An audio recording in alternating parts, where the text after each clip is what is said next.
You can watch it in the replay.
Welcome to Warrior Park for Friday night NPL Tasmania action. Once again, it's the Olympia FC Warriors looking to go top of the table on the Friday ahead of the weekend's action.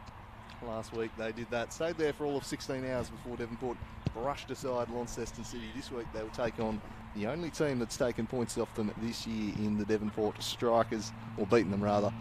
And so once again, the Warriors look to dial up the pressure, but standing in their way, a familiar foe, a team that up until this season had the wood on them. They'd gone 13 games without a result against them, but have now beaten them in the season opener at their ground, and then they had the most dramatic of 3-all draws at Darcy Street. Jordan Scott's late stunner stealing a point for the Warriors. So they'll look to go through the entire season without losing to South Hobart. That's been a long time since that has happened indeed. And crucial for their title aspirations that they do just that. They need this win tonight. They need to win these home games. And with Devonport looming next week, it is a decisive fortnight in their season. It begins here tonight. And joining me to call the action here is Paul Hunt. A very good evening, Paul. Good evening, Andrew Cool. Pleasure to be here as always. And as you alluded to there, the two league games and one cup game this year between these two sides. Frankly, they've all been a disappointment. They've all been boring. There's been no great goals. Nothing at all. Absolutely nothing of interest in the three meetings between these sides here so far in 2019. They've, if you couldn't tell, I was joking then. They've been absolute crackers. And I'm probably expecting the same again tonight. Obviously, Olympia breaking that hoodoo of not being able to beat South Hobart in years earlier this season. And that John O'Ladich wonder goal really set the tone for their season, really. They've been as impressive as I've seen Olympia since their title-winning season in 2016, and they were hoping to, as you say, put pressure on the Strikers, who've got that tricky matchup against the Zebras. We'll see what kind of Zebras team comes out that night, but it seems like we'll go to the Warriors. Number one, Carl McDonald. He's been in goal pretty much every game except for Clarence one so far this season. Mark the Business Ortman.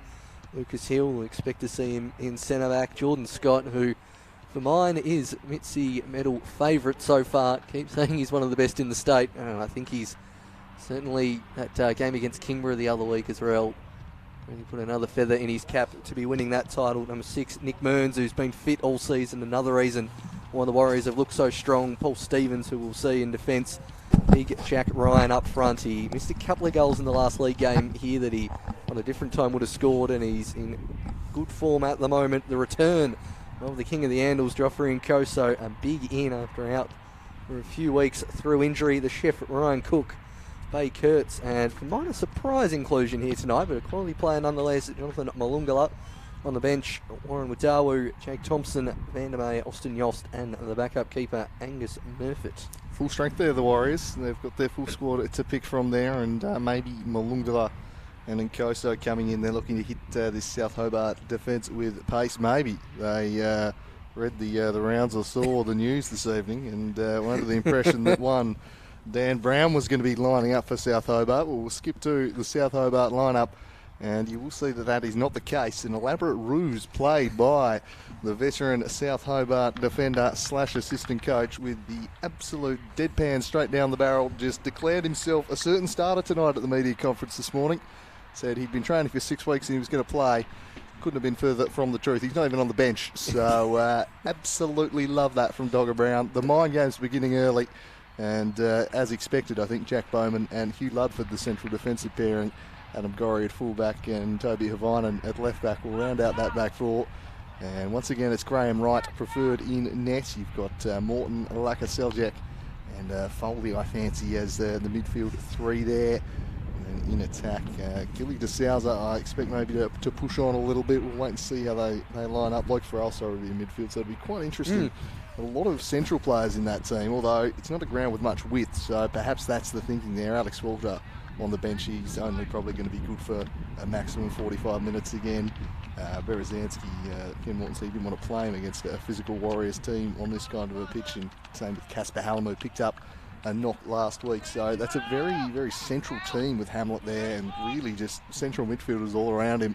But on a ground of this dimensions, I see some sense in that. I don't mind it. I mean, we saw Olympia last year almost rock with 4 centre-backs across the field last year, particularly when you include Vandermeer in that lineup, and they couldn't figure out where to put Lucas Hill there for a time being. So it does make complete sense, and it's not like Morton can't whip across in. It's not like they can't play pretty narrow in the central and allow effectively Gorry and Havainen to be the players wing-backs and then have a few central players drop into their fullback position. So, I mean, it does make sense, but it'll be interesting to see whether they might just lose where they could be on the field. I mean, they may just end up with 5 players in the middle of the park, no one up front. I mean, luckily Ben Hamlet will usually take a centre-back or two, but it'll just be interesting to see how well they stick to the game plan, I guess, that Morton has got covered, as we see the 2 captains coming in for the coin toss, Lucas Hill and Hugh Ludford.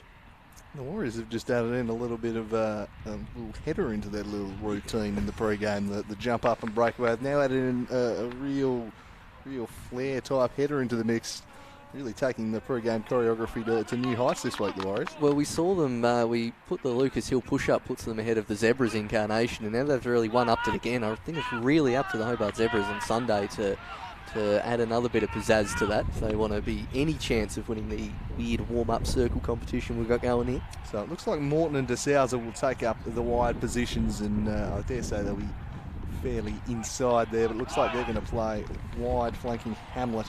And then you've got Laka Seljak, Foley and Farrell in midfield. Pretty strong team in there. Jack Bowman was outstanding last week. Your partner Hugh Ludford in the middle of defence.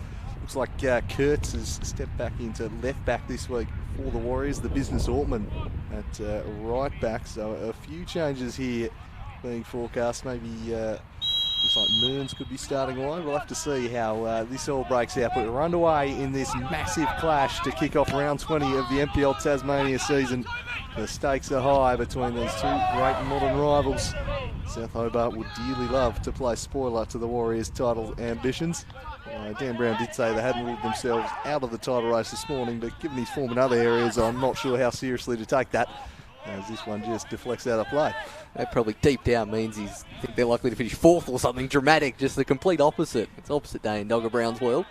And yeah, there are a lot of players playing in not what we term their natural positions here today. Glad you and I have been perusing zonal marking recently, otherwise I'd be completely lost as Nkoso gets his first touch on the ball in a few weeks and lays it behind Kurtz, forced to turn out and play it to Stevens. Ortman, who he's played in centre mid pretty much every game last year, but with the addition of Jordan Scott, just knocked him to the bench and been struggling to get back into the side, such as their form this season, out at right back.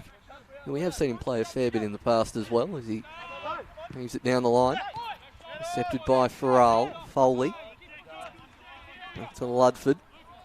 Vinen play in Morton, who's well marked there by the business, and goes out for a throw.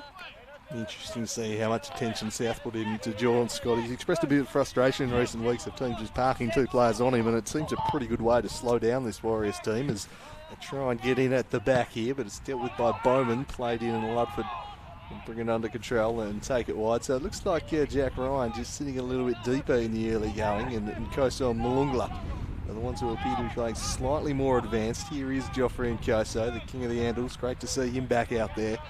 They've really missed his directness and pace in some of the recent games. Although, having said that, they are on a 6-game winning streak. It's been the most convincing 6-game winning streak, but they just keep grinding out results. Devonport have also won their last 6 too, so they've not made any ground up in the title race, remarkably.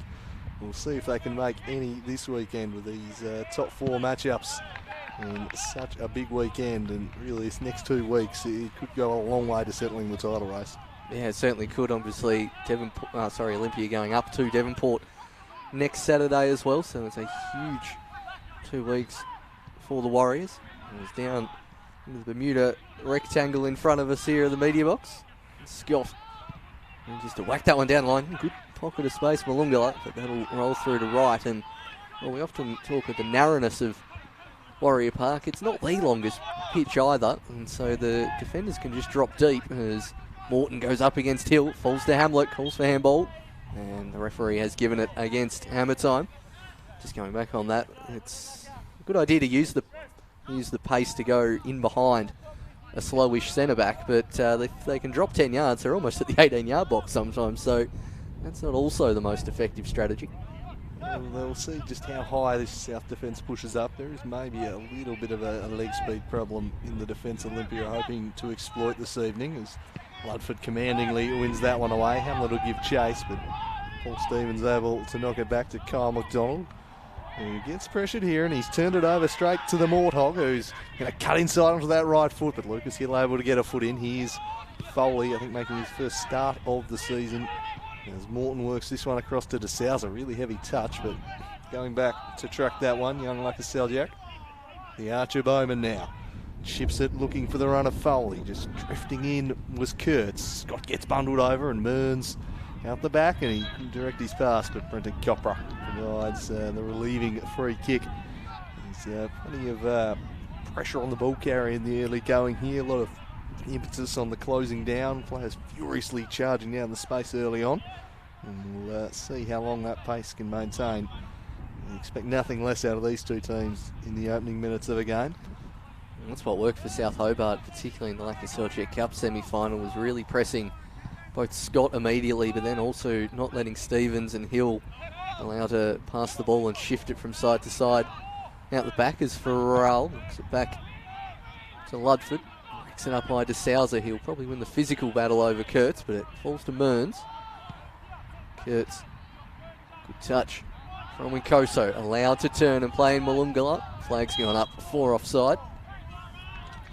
First offside of the game for the inclusion Malungala. Good to see him back after his hamstring troubles that have troubled him throughout the year. Yeah, an unfortunate moment for the young man, but still one of the funnier moments of the year as he pulled up in the last 5 minutes of the 100-metre sprint and did the hamstring to cost him victory. Just certainly not one the Warriors were too thrilled with to see him injure himself in that, but good to see him back out there recovered and player of some promises. Hamlet gives chase, just bounced off his shoulder.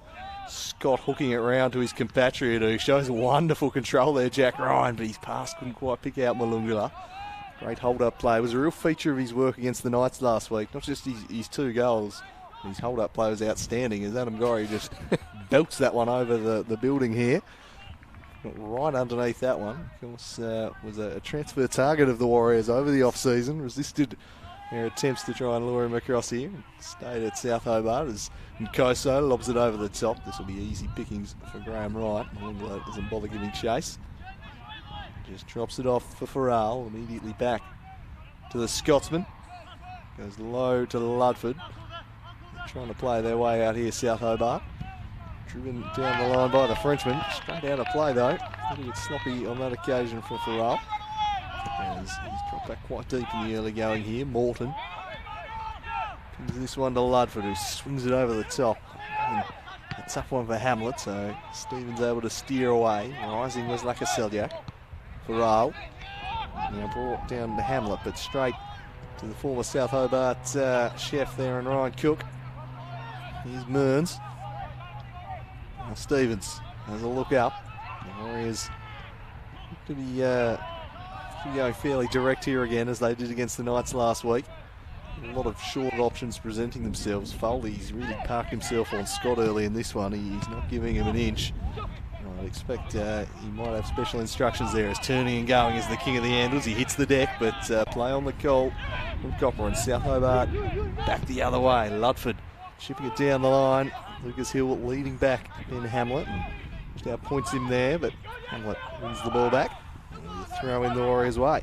I think the Mountain wanted a bit more, less backspin on that one, just to nod it back to the keeper. But it took an odd bounce in front of him, forced him to take it out wide as he clears that one towards the landscaping corner of Warrior Park. The point mobile is the Mountain, as well as having the height over most of his attacking opponents in the league. Providing to take the throw as far as Foley. Chef Ryan Cook coming in and breaking that one up, and they go all the way back to Ludford. Looked up and he wanted to play the crossfield ball. Sousa, Gorry's going to charge in on this one against Stevens. He wants it to run out. That's come off Gorry, I think, for a goal kick. Correctly called there by the referee. As well as Chef Ryan Cook, Stevens and Hill have also spent time at South Hobart in the past.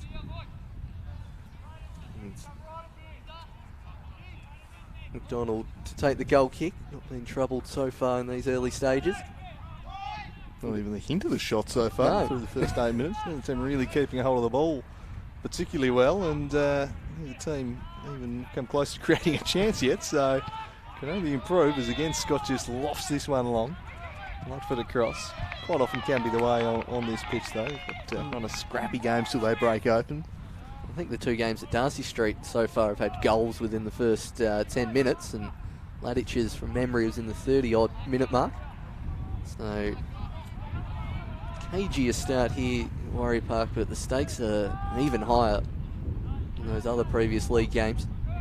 As we play out the far corner and comes up with Mearns, dropping the step over, crosses the ball in, but out of reach all of his attackers. Goes out for a throw in. There's a hint of a breeze coming through Warrior Park. Certainly not as cold out there tonight as it has been in recent weeks. Pretty balmy kind of an evening, and for a few real rugged up type of affairs out there. Not a bad night at all. So conditions not too bad. And slight breeze, as you say, but nothing that's really going to impact the play to the degree we saw last week, where the ball was just hitting a wall in midair. It was a real impact on the play. Scott has this one cut out, and here's Hamlet, drops it off. South looking to get on the counter-attack here now, but again, it's easily dealt with by Lucas Hill. Closing down Morton McDonald, and he got there, forces an errant pass to Gilly to Sousa. Sousa takes the shot on, might have been better off just squaring it to Hamlet, but great charge down there from Morton, and McDonald just a little casual, and our first shot of the evening. He wanted to get it more out of his feet, did McDonald, and the pressure of Morton didn't allow him to get that extra touch just to set it properly, and Sousa, everyone up in the slightly higher reaches of Warrior Park could see Hamlet in a very good pocket of space at the penalty spot. Lucas Selchek does well to get out of trouble. Gorry.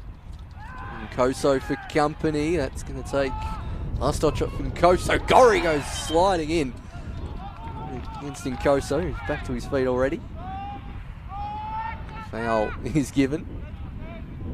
I think Foley and Scott are going to have a nice competition out there in the centre of the park here today, judging by wry grins on their face at that decision. Two pretty physical customers who don't mind getting stuck in or making a proper challenge, as some might call it. I'll say chirpy encounter as well. No doubt, two good talkers, that's for sure, as this one's flicked on by Jack Ryan, away by Bowman. Charging through was Cook, and then Koso again, just a disconnect with the Warriors midfield and forward so far when they've been trying to play those little through balls to them. Not able to combine just yet as Morton works this one to Toby Avinen on the outside of the boot, but they keep playing the ball into these wide areas and they've not got any wingers out there, so really the strategy they want to employ. Could be handball, or did that actually go out of play? Because the assistant referee didn't give it. Yeah, it's been called for handball by the looks of it. It's one of the more curious calls You'll see, was picking the ball up in the middle of the field. Yeah, as you mentioned, a real lack of width for South Hobart here tonight. They're wanting to play it down the channel, maybe just trying to get Hamlet in behind the fullbacks of Ortman. You have false wingers, is that such a thing? Well, I think we're seeing it tonight. Scott moves that one in the right direction, clattering behind as DeSouza, play on called, and Hamlet places down in Stevens. Mearns is crowded out by red shirts. DeSouza, lovely ball to Morton, it's just out of his reach. He'll get it back under control as Ortman for company. Morton crosses it but falls harmlessly into the arms of McDonald, who goes the immediate release. Kurtz has had the most room he's had all night. I guess Seljuk came across well to shut off the angle. And Stevens, time to pick out a pass. And Koso. Out to Mearns. Gilly against DeSouza. Oh, sorry, Gilly against Kurtz.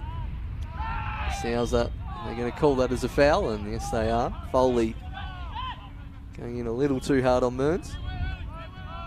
Just a little bit of a shrug there from Copper as if, oh yeah, I suppose I'll pay it. Jordan Scott demands some movement from his big target man Jack Ryan, but then opts to curl it short to Koso, who trapped it into his own chest. A little ungainly, but kept a hold of it. And Koso again trying to combine here and does so with Mearns. So now dwelling on the ball a little, Joffrey and Koso. He's surrounded by red shirts, so not a bad idea just to recycle it out the back. Stevens, raking ball, looking for Cook. We took it away from Jack Ryan in the end, who hasn't had too many touches on the ball early, the big frontman, for a starring performance last week. They'll be looking for that once again tonight. Englishman up against the likes of Ludford and Jack Bowman, who was best on ground just about last week for South Hobart. Altman away from Morton. Here's Jordan Scott immediately biting at his heels as Hamlet, one of the hardest working forwards in the league, just does not stop running, hounding, harassing the defenders. We get a moment's piece on the ball when Ben Hamlet's in the opposition front line. Nice little touch inside from Bowman and draws back his bow and just sends it a little bit too long. It's not going to score 10 on that one. Wouldn't barely register the archery board that one as Cook tries to go to Malungala. He can't quite keep it in, but so far now they've had a self-inflicted falcon and false wingers. It's been an odd encounter to start off with here at Warrior Park. Or a typical NPL Taz game, if you will.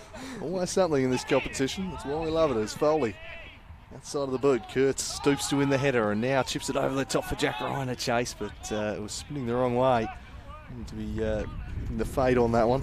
Well, I did like how Kurtz actually stood like a golfer on the green then after it, did that lean you do when you've just hit too much of a fade. He's clearly watching some British Open last night, Bay Kurtz. Channeling using Tommy Fleetwood there, but quite the success he was after.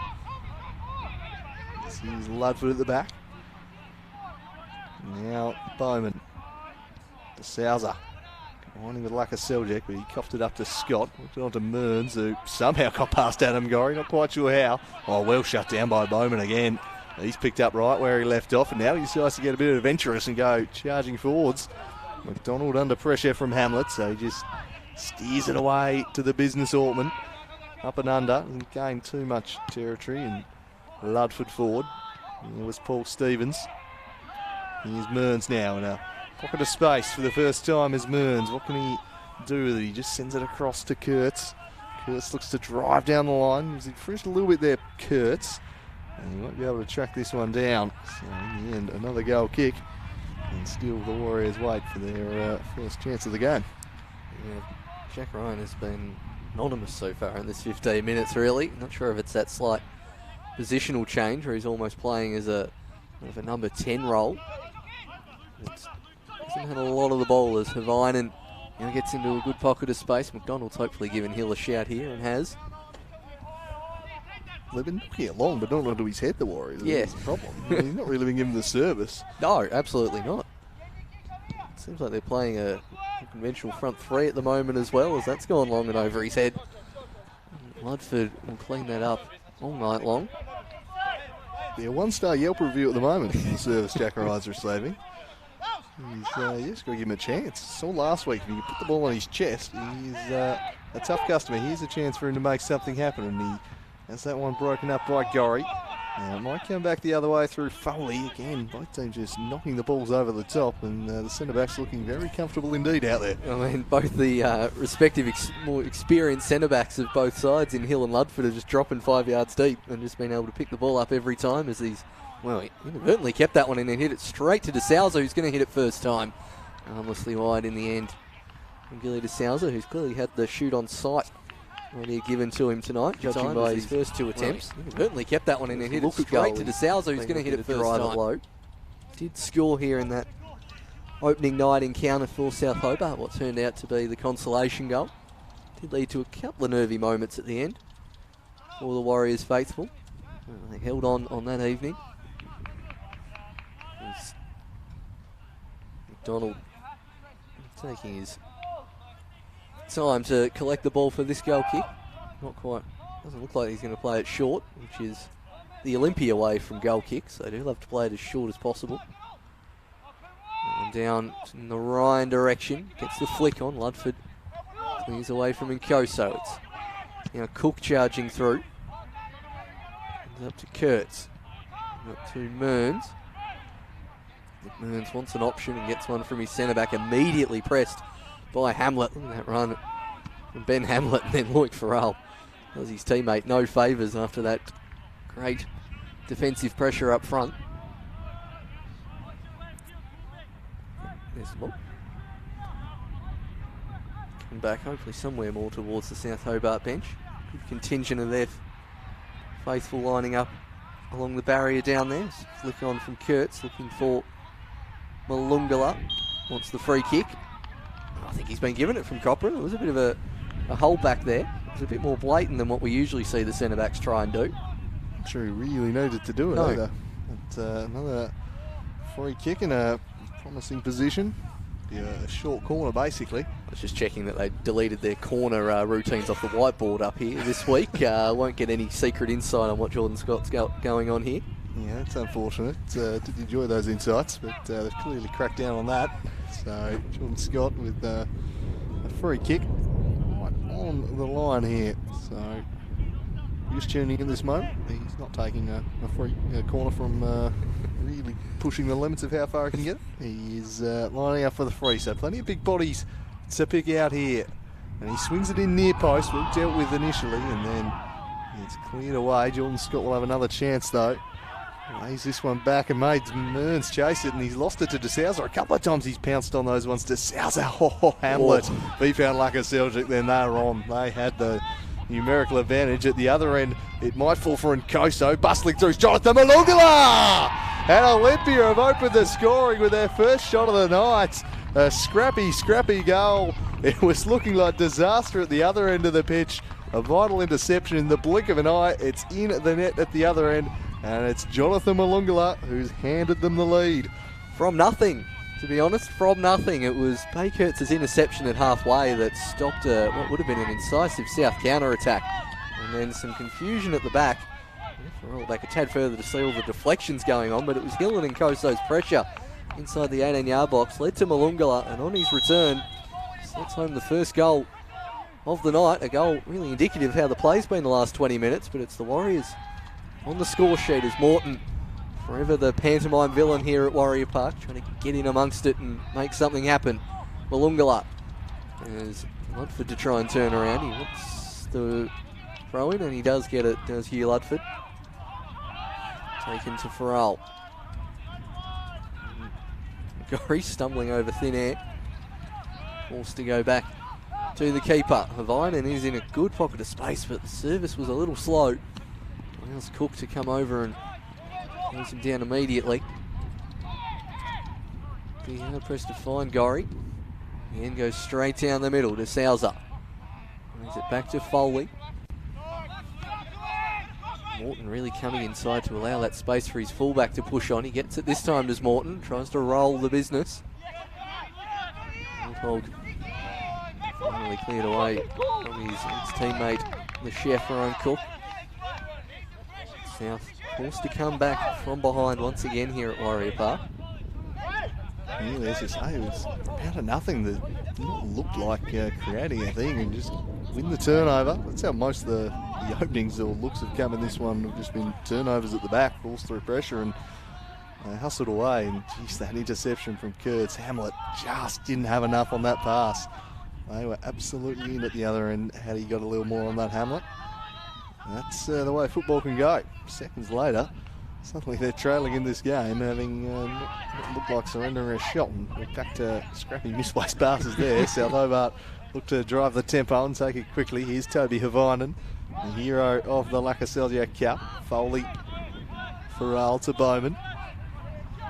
And Archer sends this one to Hamlet, who got underneath that one. Bit of a flop shot to continue the golfing references there, and he sends it through. That's a good ball for DeSouza. He goes looking for Morton, who was behind him though, as he just tried to sneak in behind of the business Altman. And geez, look at Joffrey Nkoso. He took Morton on, and Morton won the ball back superbly. Knew he was done for pace, but he still won the ball back, just extended the leg. Joffrey Nkoso not lacking confidence, says, I'll take you on. I'll just storm by him. Morton having absolutely none of it. Long diagonal from Ludford. In earnest chases Hamlet. I don't know if he'll quite track it down. He's done pretty well in the end. Tried the nutmeg on Altman, and somehow that ball has stayed in. Altman to Cook. South had the numbers out the back, and they just wait for it and win it back again. And this time it will elude Havana and go out of play. Dancing the tightrope down there in that corner of the ground just before, as we have a look at Morton robbing Nkoso. That is as good a tackle as you'll see. Not bad from a usually more attack-minded midfielder. More defensive variety in Farrell and Foley. Working out for South this time. It's a misplaced pass from Bowman. Charging ahead is Kurtz. He's going to look to take on Bowman is Bay Kurtz. American trying to go down the sideline. He wants the foul. He's got the foul. He's got it. Cooper's seen the foul being given. Clearly clipped as he was trying to roll his opposing player there, Bay Kurtz. Good intent running forward from the fullback position. Be an opportunity now for some more Jordan Scott magic. Stevens is not looking terribly well down in front of us.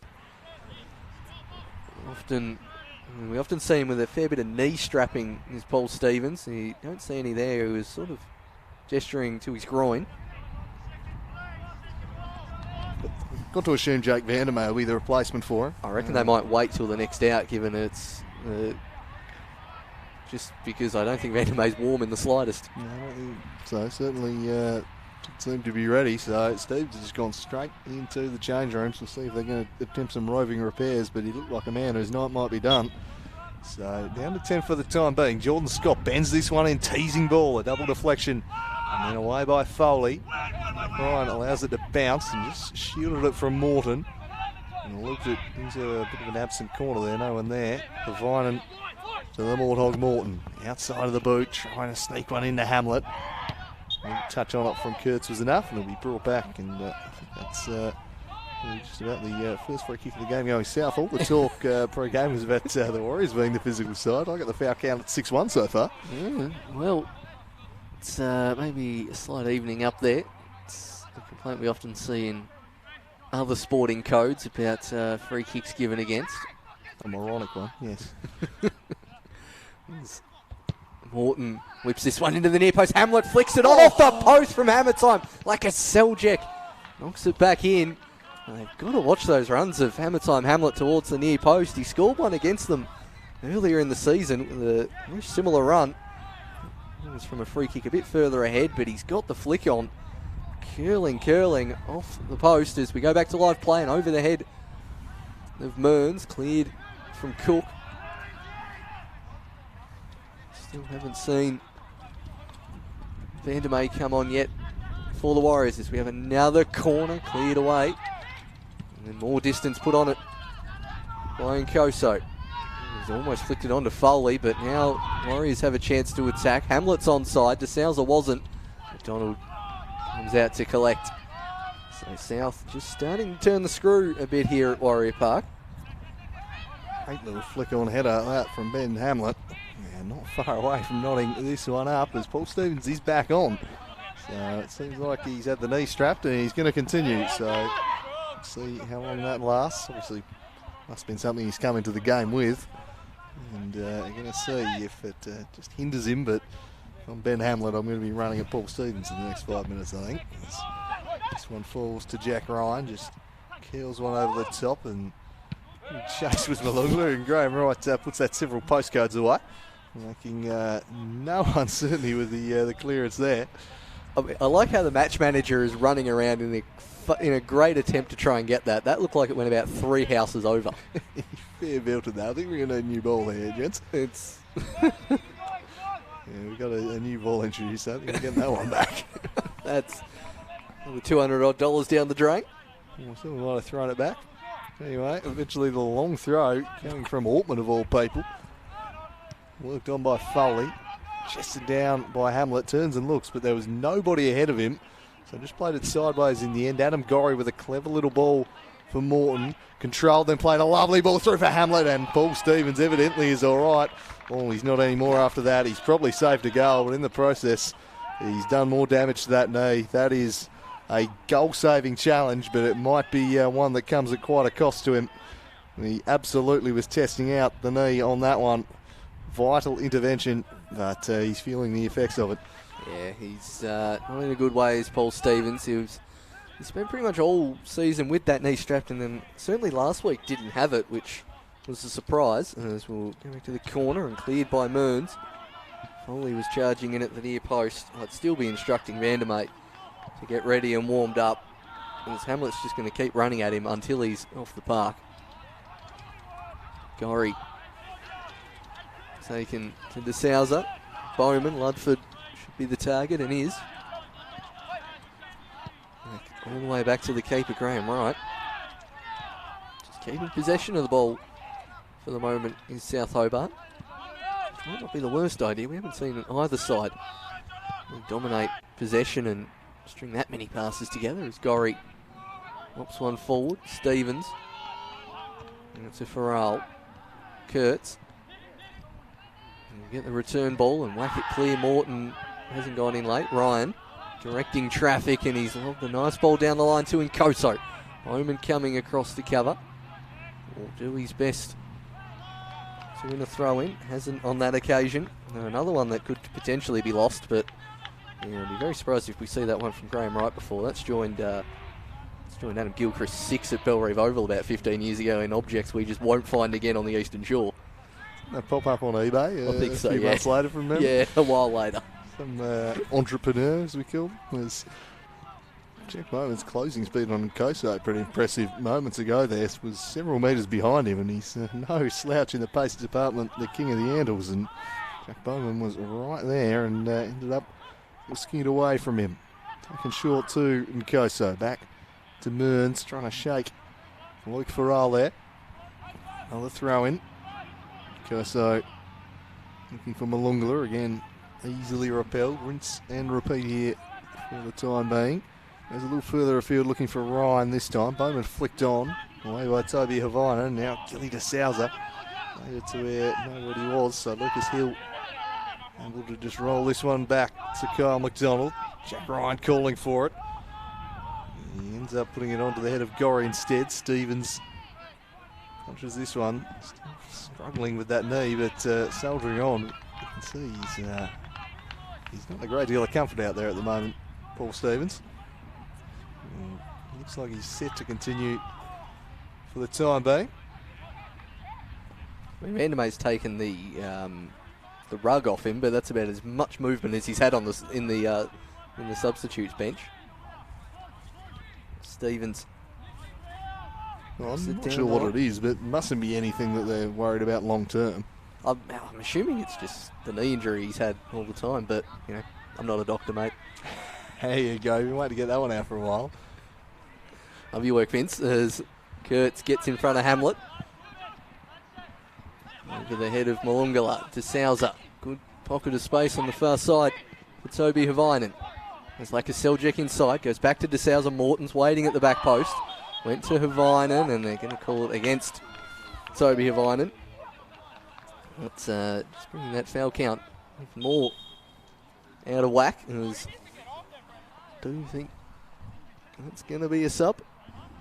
Yeah, it is. Paul Stevens actually down there in front So he's finally succumbed to his injury. Paul Stevens, he limps off. And Jake Thompson. so it looks like Jake Thompson is coming on. Does that mean maybe Kurtz is going to move? You'd think so. Defense? We saw him there, certainly Yeah. at the Kingborough Last Chance Saloon, and I think he's played there once other time this year as well, I don't remember. Very versatile player. He's played wing, he's played central mid, he's played fullback, he's played central defence. Really the only goals and striker I don't think I've seen him in, but looks like the chef Ryan Cook will just slide into left back and Kurtz will play centrally. And we'll see how that goes because he's been offering a fair bit of drive in the early going here. He's really charged on the pitch a couple of occasions, pretty sharp, so his pace might help them contain Hamlet a little though. As the Souser in the tight confines there, Jordan Scott gets the ball, he's immediately surrounded by the entire South Hobart midfield. And Gloucester nearly absolutely copping it there. You nearly lost transmission for a second. Instead, the Kajuni barrier cops it instead. As Joffrey Nkoso brings it under his spell. And then coughed it straight up to Willie de Souza. Foley. Now stretching was Laka Seljak. Intercepted by Lucas Hill. He's just all around the ball at the moment. It is very, very scrappy. Classic Warrior Park game this so far. Yeah, it really, really is. As Ray Kurtz really turning into American Jaden Hay with his versatility. He's Ludford sick of that one, so opposite high into the sky. Kurtz underneath it. Balls out to Havainen, and I feel like him and Kurtz, when the left backs are offering the most penetration of both sides. As Gorry's finally in some space. Not for long. Mearns comes in cover. Hamlet was on the shoulder. Kurtz clears it, but he was offside. It was Ben Hamlet. Didn't quite get my head turned in time, but he did look to have just gone half a yard early at hammer time. Yeah. I think the camera, like myself, was tracking the ball there on that occasion. Not going to tell from that angle. We had the best view up here. I need like a head torch cam that we could just revert to at moments like that. Yeah, just maybe set up a GoPro in our position here. Attach one to the top of the laptop monitor, like one of those old school webcams. Right down the line. McDonald pumps this one long, flicked on by Jack Ryan, and almost fell his teammate there. Jordan Scott working it forward to Malungala, away by Havainen. Not dealt with, so Jack Ryan flicks on for Mearns. Mearns again, immediately boxed out, and Gorry will give chase. And just keeps it in play, so did pretty well in the end to find Morton. Here's Foley, coughed it straight up to Thompson. Just neither team doing a great job at holding on to the ball. That was put into a dangerous area. Laka Seljak attack it with pace, and then Thompson just asked too much from Koso. So passing from both the teams has been at the level you'd probably expect from two of the better sides in the comp so far tonight. Don't think Devonport's not so secret scout in the other far corner to where the ball is currently would be particularly concerned by the passing of both sides, given Olympia's matchup with them next week. It's Gorry. There's to Bowman. Morton battling away with Cook. He's come out on top this time as the Morthog. Foley wanted it short. Plays it back. He has De Souza and Hamlet in front of him. Also a wall of blue. He's trying to do it all himself here. It's Morton Foley going in on Hill. He'll do well not to give away a slice of cheese here soon. Foley and Koso. Hill's continued his run. Mountain charging forward. And Koso just red shirts everywhere, harassing and wanting the ball. And it's a physical encounter out there this evening. And Copra looks like he is going to dish out. Certainly a talking to here. He didn't go towards his pocket. And it's Dan Brown. Guess so. Yeah, unsurprising. I thought he was doing that thing where you turn to check the player's number then, Copra, but he was just having a nice little whisper in the ear of Dogger Brown. He's telling him to keep a lid on it slightly. Marcus Seljak. Morton. He's effectively got a 4v1 here. He's got nowhere to turn. Does well to win the throw-in. Not giving it away there with Kurtz.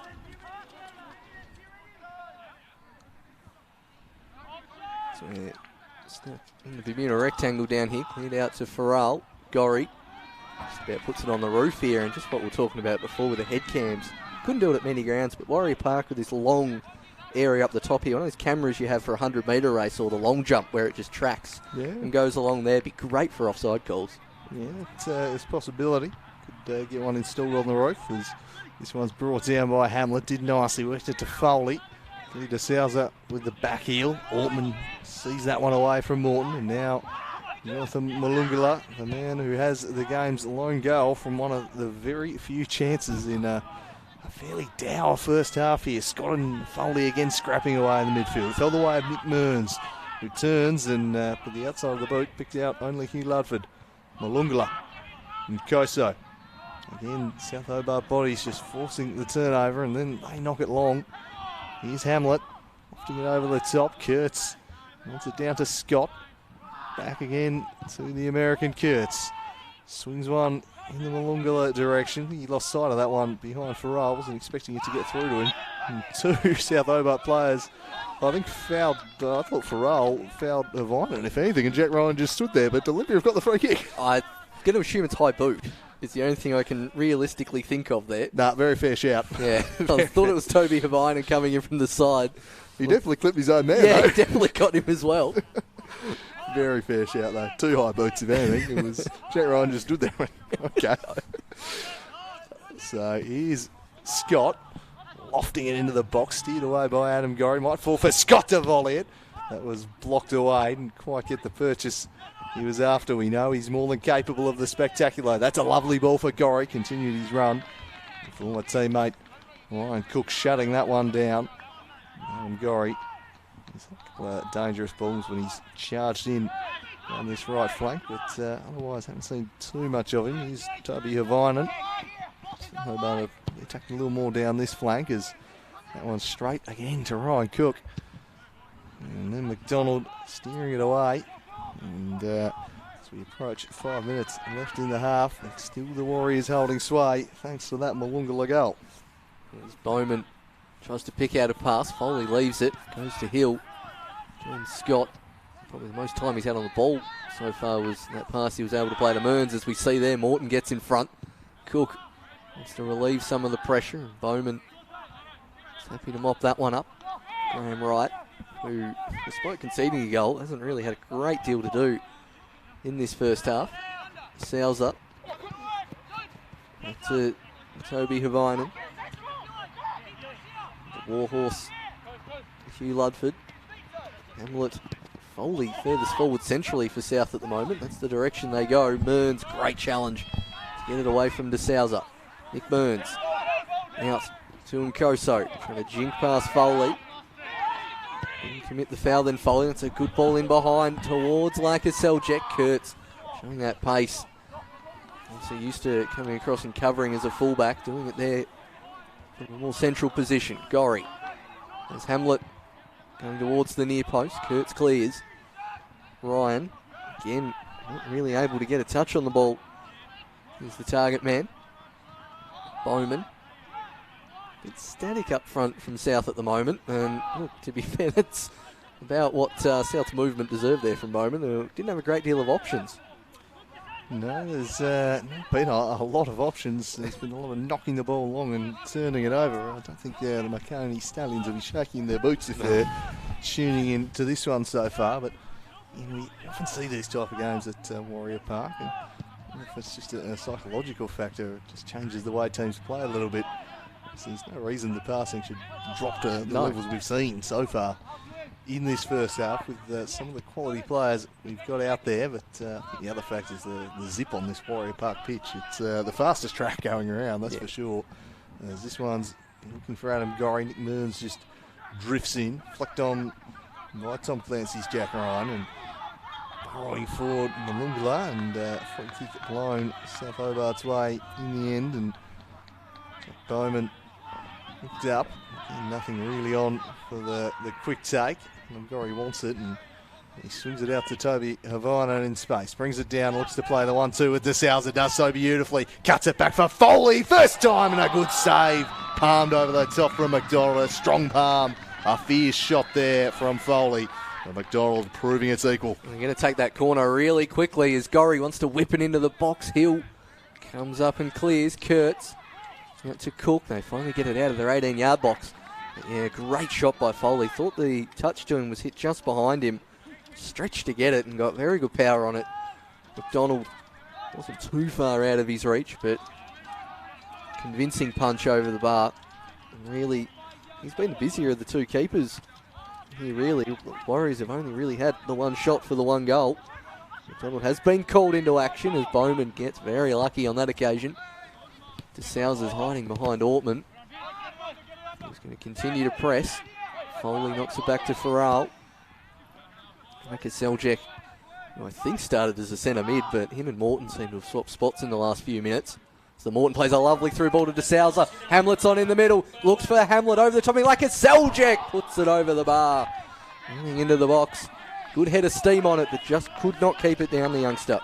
Yeah, it's been their two best moves of the game in the past 2 minutes, and like a Seljack following this one over the top. Finally some build-up play, and it's been Toby Havainen getting forward. We see this Foley chances cut back, and on the slide he did really well to keep that under the bar. Took some saving from Kyle McDonald, but then another fairly good move as they moved it from side to side. Couldn't quite find Hamlet, went instead to the runner Laka Seljack, who just couldn't keep his volley down. But some warning shots there for the Warriors. At South are just starting to warm up in this one. And as we approach half-time, looking well capable of getting back on terms. Gorry punched that one, deflected off the back of Morton and almost found its way to Hamlet. Bowman, now Morton. And it's closed down by Mearns.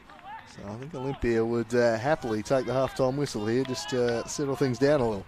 Yeah, looked really comfortable until about the 39th minute mark, and just slightly under the cosh at the moment. It was now Hamlet.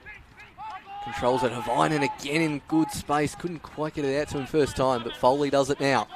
Havainen, Morton, Laka Seljack getting up in numbers as South. Goes in the Morton direction. Bounces. Laka Seljack has time to turn. Morton wants to win a corner. Knocks it back. Hamlet not quite there. Foley has Gorry to aim for down the line, and hits it right behind him. Does Declan Foley.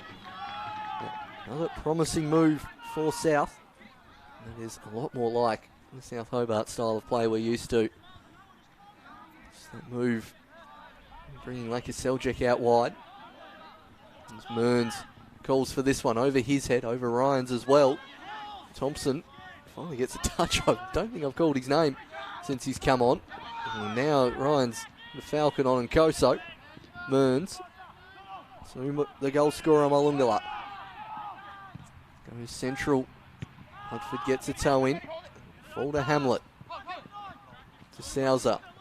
Overlapping runner is Havainen, but goes centrally to Foley. Should hit Laka Seljack and does.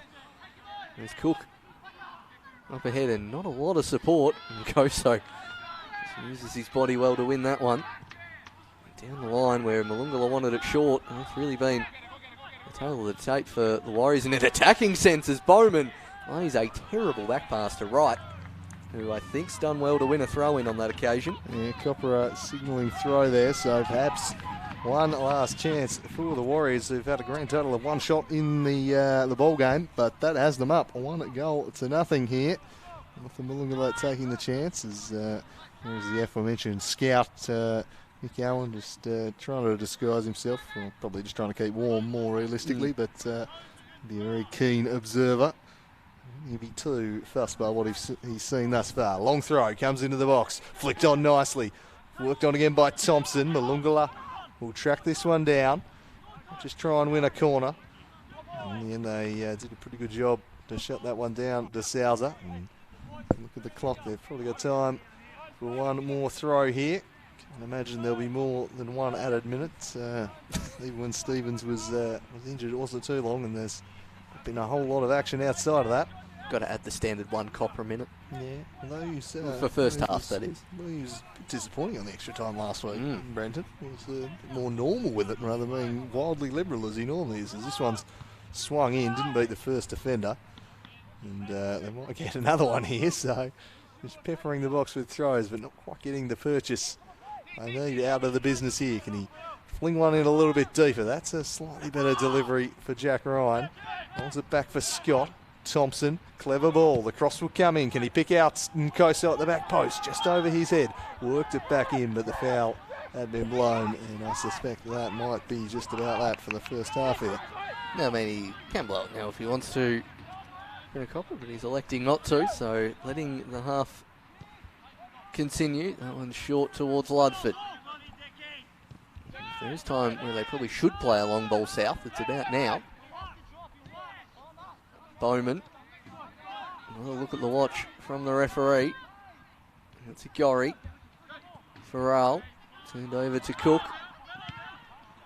Thompson again, just out of his reach. Seems to be in the centre circle a lot, not getting the ball a lot so far as Thompson. Hamlet, like a Seljuk, just dropping offside. Hamlet goes past two, fouled, and this occasion, and he is. Well, the mountain going in too strong. And that is a free kick in a prime opportunity for South. And he did well to beat the first player, didn't Hamlet. And Hill, he certainly didn't get any ball. Yeah, just leant in and took his lane away from him, so I think that's a fair enough call. But Hamlet, great run from him, surging through, just skipped into space, and Gilly Sousa looking like he might just fancy this one. The Morthog also lurking, but it was the Brazilian who immediately seemed to suggest, I'm having this, so they'll conference over the ball. And Jordan Scott ordering everyone back here, I think. Trying to block it away. So Kyle McDonald has been called into action a couple of times, made one spectacular save. He might have to do so again here as what will surely be the final action of the first half here at Warrior Park. Can South Hobart square it up?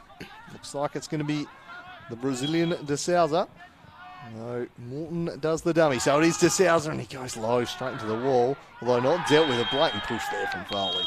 And Brenton Cockrell says that will do for the first half. So Olympia, one shot, one goal.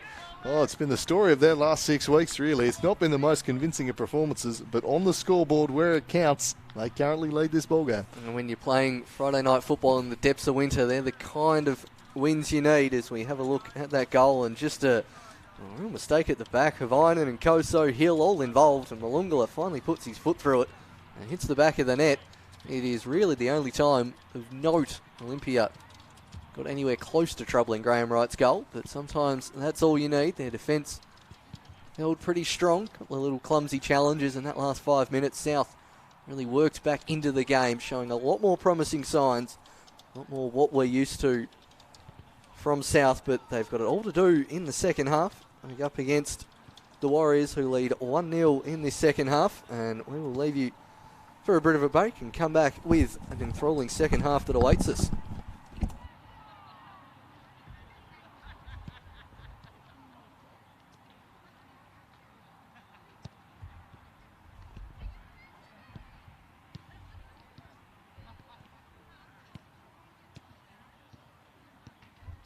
It's pressured here, and he's turned it over straight to the Morthog, who's going to cut inside onto that right foot, but Lucas Hill able to get a foot in. Here's Foley, I think, making his closing down Morton McDonald, and he got there, forces an errant pass to Gilly De Souza. De Souza takes the shot on, might have been better off just squaring it to Hamlet. Koso for company, that's going to take last shot from Koso. Gorry goes sliding in against Koso. He's back to his feet, and it's just out of his reach. Get it back under control as Ortman for company. Morton crosses it, but falls harmlessly into the arms of McDonald. He against De Souza. Sorry, Gilly against Kurtz. It doesn't look clean here. Souza, they're going to call that as a foul, and yes, they are. Foley up every time as he's, well, he inadvertently kept that one in and hit it straight to De Souza, who's going to hit it first time. Harmlessly wide in the end. And Gilly De Souza out for the free, so plenty of big bodies to pick out here. And he swings it in near post, well dealt with initially, and then it's cleared away. Jordan Hamlet, he found like a Seljuk, then they were on. They had the numerical advantage. At the other end, it might fall for Nkoso. Bustling through Jonathan Malungala! And Olympia have opened the scoring with their first shot of the night. A scrappy goal. It was looking like disaster at the other end of the pitch. In behind of the business Altman. Geez, look at Joffrey Nkoso. He took Morton on, and Morton won the ball back superbly. He was done for pace, but he's still got to track it down. He's done pretty well in the end. Tried the nutmeg on Altman, and somehow that ball has stayed in. Altman to Cook. No, south, yes. Morton whips this one into the near post. Hamlet flicks it on off the post from hammer time like a Seljack. Knocks it back in. He's almost flicked it on to Foley, but now Warriors have a chance to attack. Hamlet's onside. De Souza wasn't. McDonald comes out to collect. Gorry with a clever little ball for Morton. Controlled, then played a lovely ball through for Hamlet, and Paul Stevens evidently is all right. Oh, he's not anymore after that.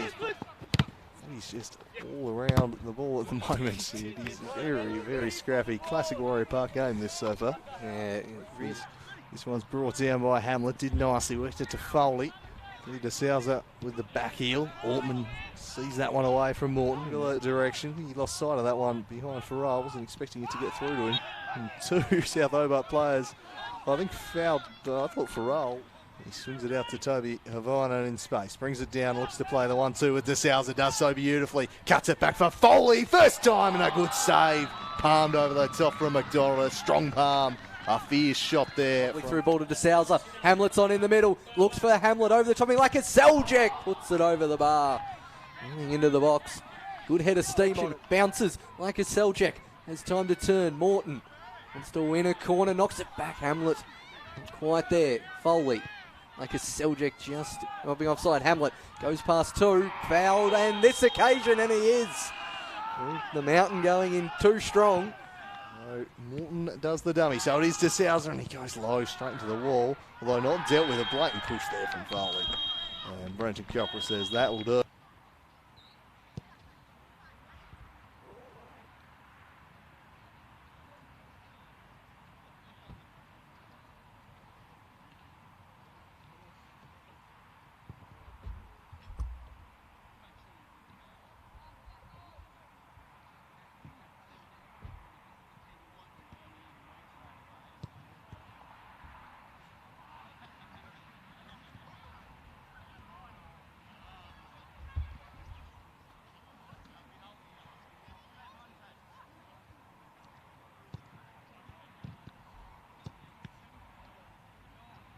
Yeah.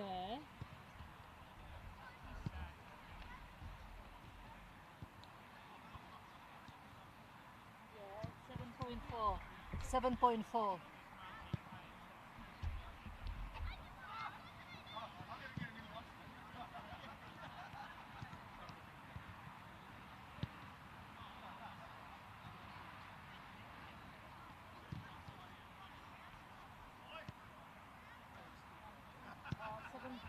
Seven, 7.6 now.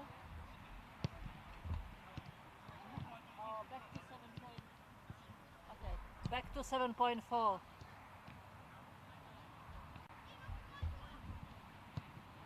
it's moving.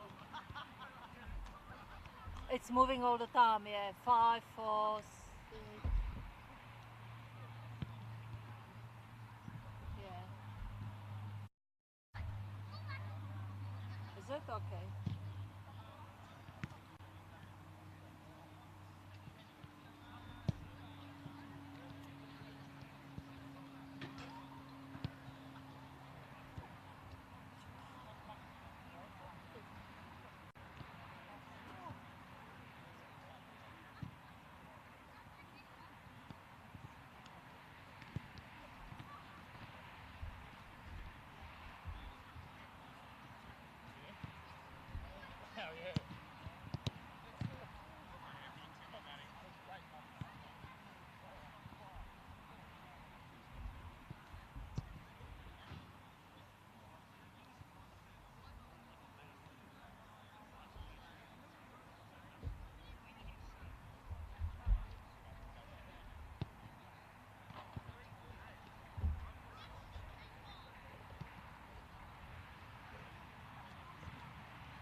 Oh, sorry.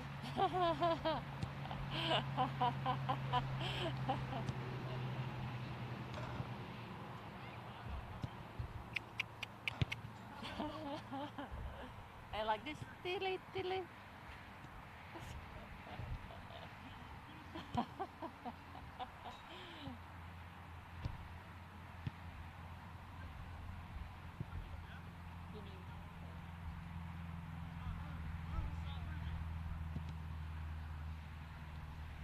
Same, 7.4.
My headphones are there.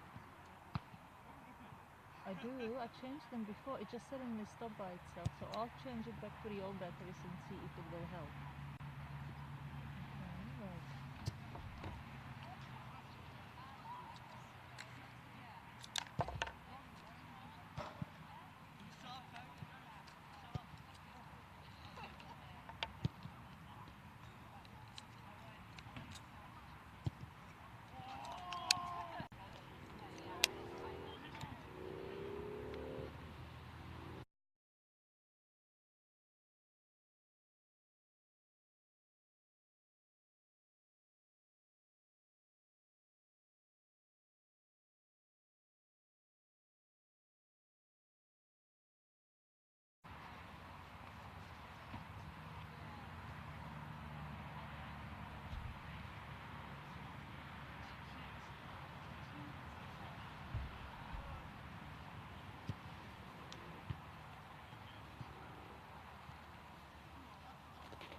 And we are back for the second half here at Warrior Park. Olympia leading 1-0 thanks to Jonathan Malungala from the Warriors' only shot of the first half.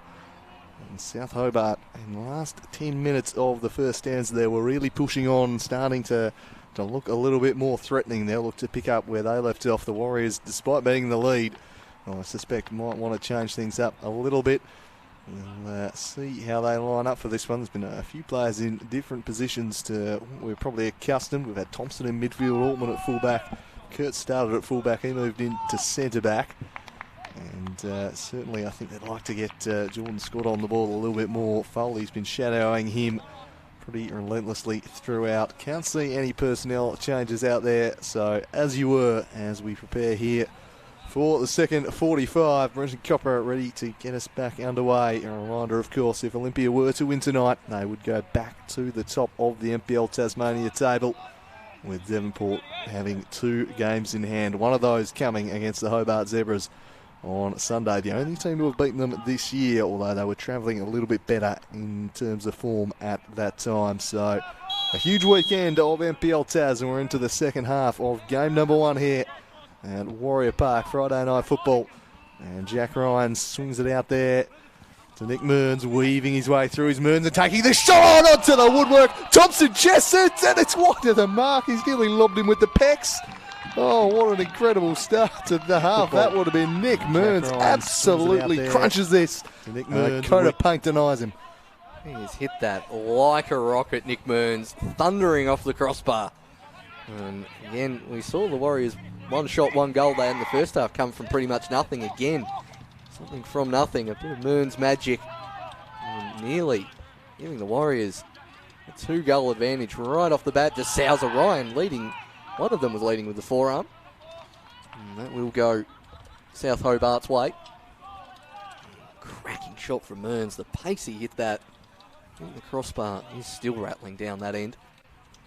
As Morton will drop deep to take the free kick, and then gives it away. Some nice cheers from the Warriors bench, and that's where that occurred, right in front of them. I'll always cheer Nick Morton turning the ball over from that part of Warrior Park. It's a throw in towards Nkoso. Ludford finds Foley. Turns out of trouble. Knocks it down the line. Just thought that was going to be the latest of the stunning goals of these matchups this season. We've had Ladich and Scott. Mearns nearly joining the club. Something about the Warriors taking on South.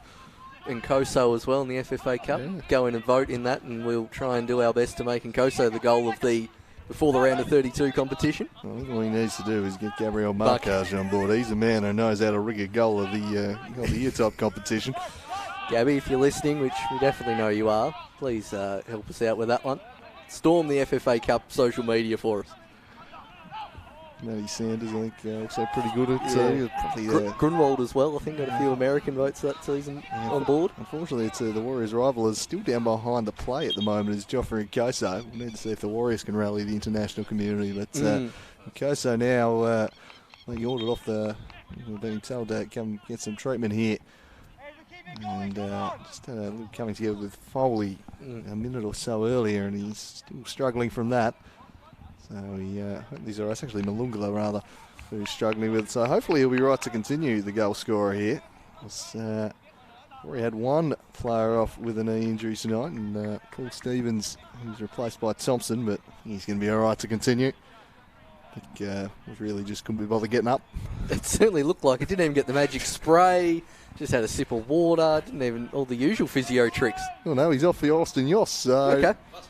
Well, maybe he's just decided he might have given a signal to the bench whilst he was down, and that's why. So it looks like Austin Yost is set to come on here for Jonathan Malungala. So 2 players off with knee injuries for the Warriors tonight. Although Yoss, now he's been given the signal, so he's on. And some confusion down there, I think, on the Warriors bench, but eventually he comes on. So just the 1 sub left now. Dr. Brown looks like he's just sitting on the naughty step there, like he's been kicked out of class. Yeah, Copper might have put him there and a stern talking to in the first half.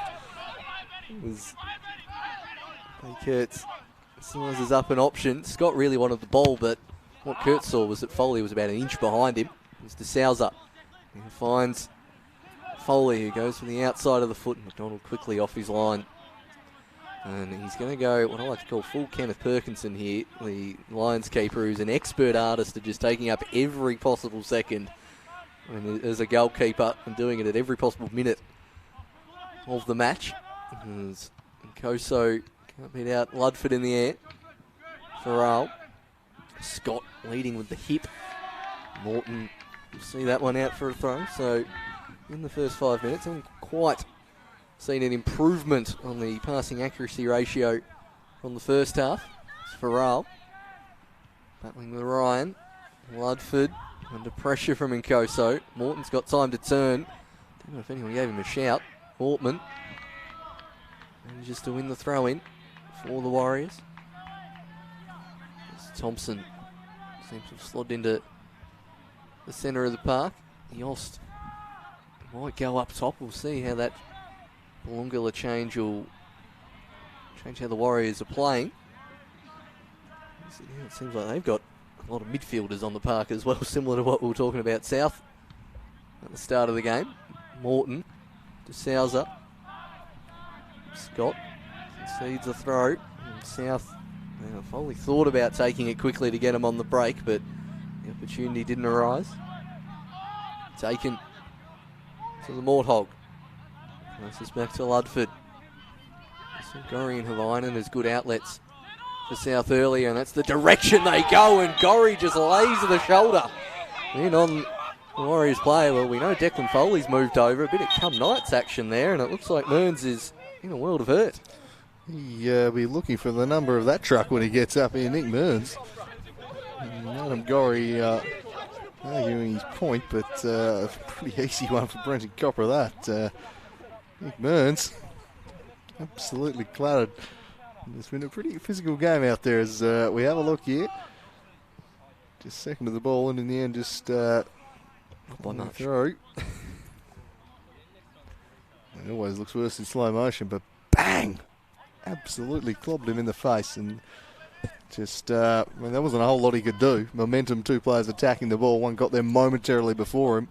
I mean, it is milliseconds, even nanoseconds before Mearns has got there in front, and yeah, it was almost like a linebacker coming off the line and thumping a running back on that occasion. That hit on Mearns. Gorry did pick up the first slice of cheddar for the night in that as well.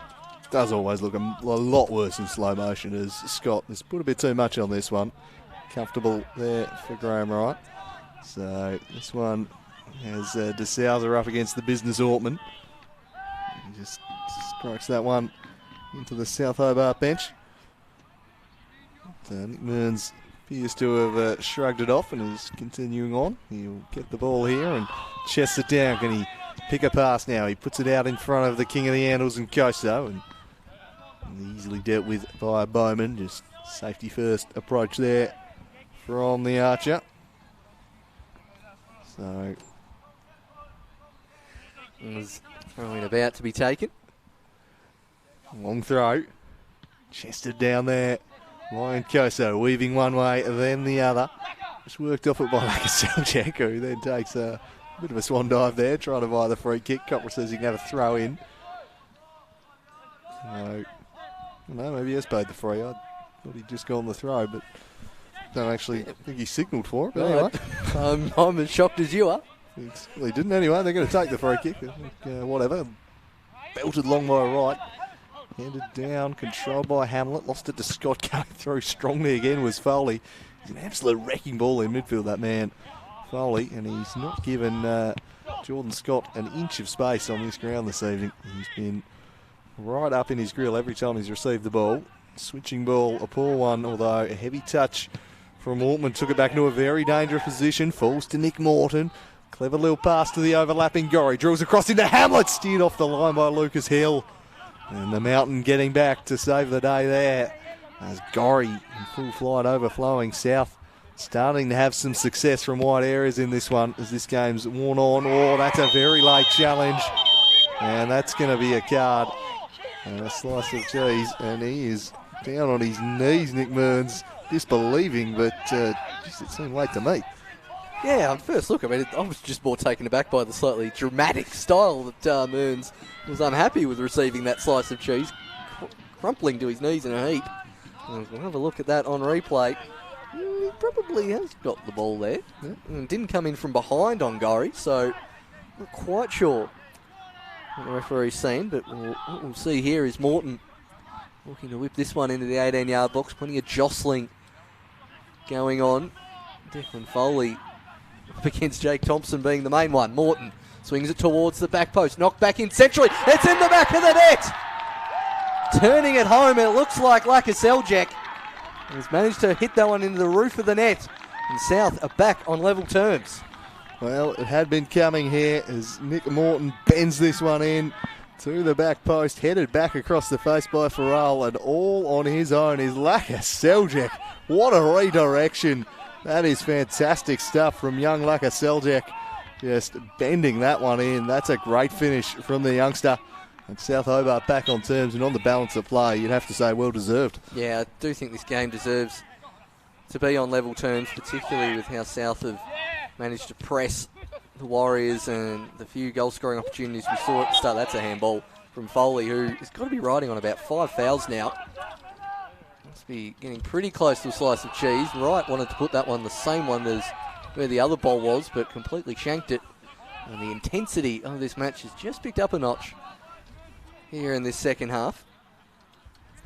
Lakaseljak completely free, about 8 yards out from goal. 2 Warriors players moving in opposite directions and just leaving Lakaseljak unmarked.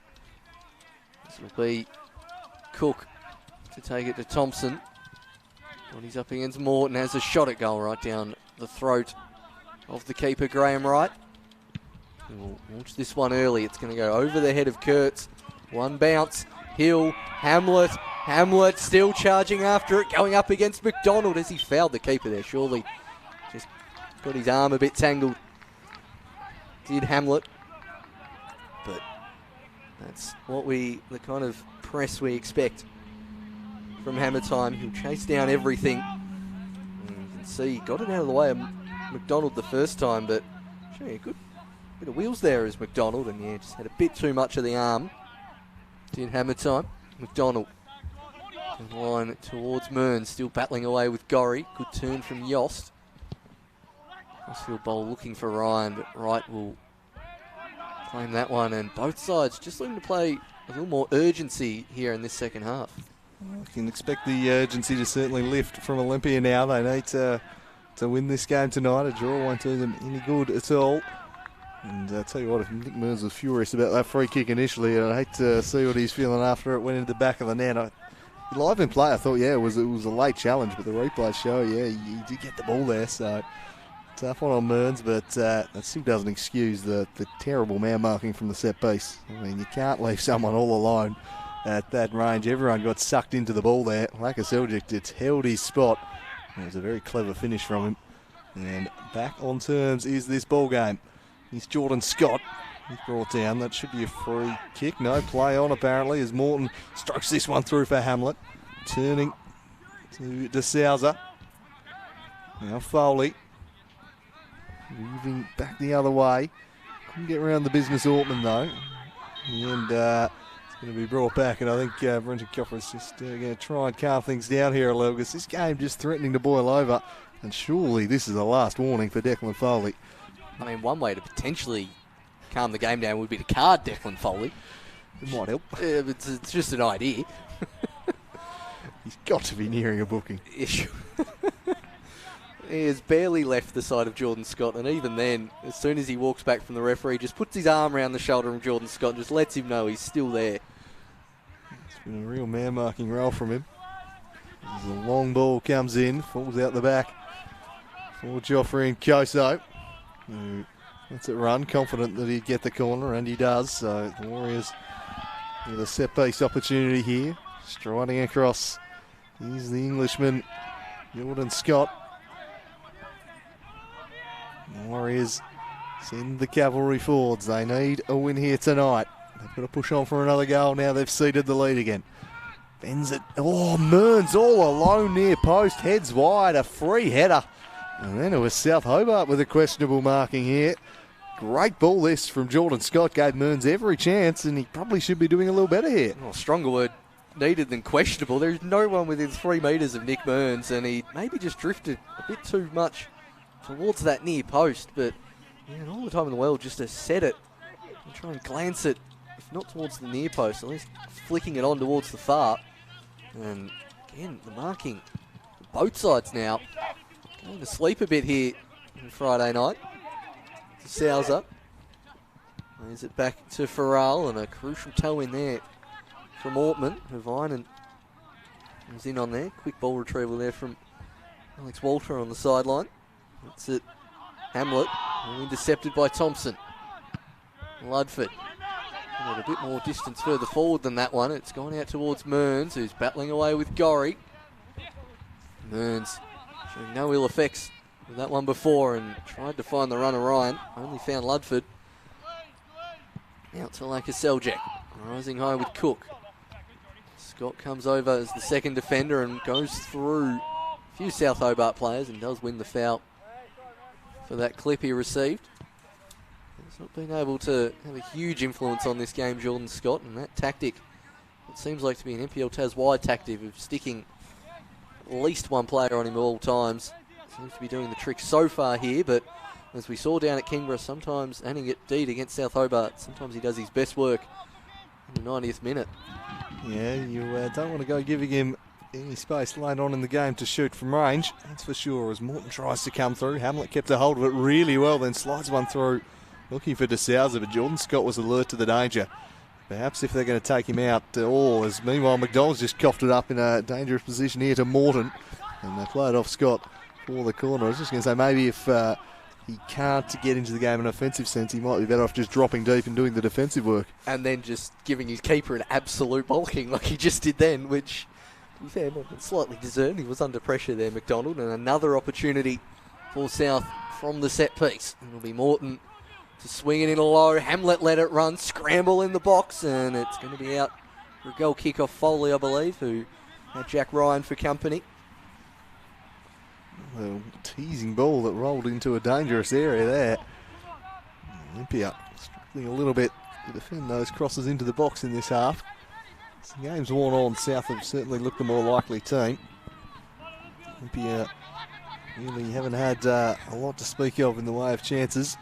Mungala taking a chance in the first half. Since then, South have been firmly on top here. Mearns rattling the crossbar from long range. Now on the other attempt, as Ludford steers this one away.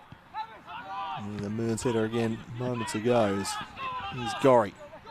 He's starting to influence this contest a bit. It's a great ball brought down by De Souza to Hamlet, and Lucas Hill gets across and makes a great block there on Hamlet. A really nice move from De Souza to Hamlet. Lucas Hill reading it like a book. Here now is Mearns, heavily involved in everything this half.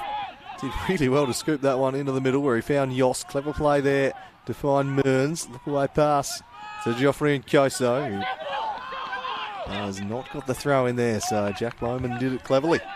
It's done well again as the archer Jack Bowman, and Koso hasn't had a huge impact on the game in this second half in particular. He's been able to work his way into the game, but he's got an opportunity now. Exchanging passes with Mearns. Ludford cuts that one out. It's also into the neighbours' backyard. It'll be Chef Ryan Cook. He doesn't have the usual options down the line. Yost is running in that direction. Mearns, he's thrown to Nkoso, had Bowman standing in front of him. Foley gets it to De Souza. Hamlet controls it well. Morton eventually crowded out by blue shirts, and it's Hill who thought about going on one of his barnstorming runs, and he is still going as Hill. Put Morton to the ground and couldn't block the ball. Scott, hard challenge on De Souza that's left him on the deck. Play on, called by the referee. There's no one there from Yost on that occasion.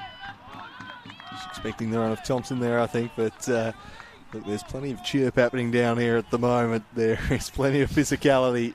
We'd expect nothing less from these two teams. There's a genuine dislike between these two clubs, which quite often leads to very physical games out there on the pitch. And South Hobart, boy, are they hoping to play spoiler here this evening. That's a intelligent ball from Scott. It's in front of Nkoso. Matched up with Adam Gorry, does a pretty good job tracking him, but Nkoso did even better weaving one way than the other. And eventually, between Luke Thrall and Brenton Copper, they're able to win the ball back. Ortman into the middle. Foley to the top of Scott. Here's the business again. It was bad business. Straight to Toby Havainen. Now to Sousa. Switching ball. Well read though by Cook. Seized upon by Morton in midfield. Yost and Thompson combining to try and win it back. Now Nick Mearns. And Koso. Back to Mearns and some space opening up here for Ryan, but he couldn't quite pick him out. Well shut down. He was in acres of space all on his own on the right. There was Jack Ryan, if only they could get it to him.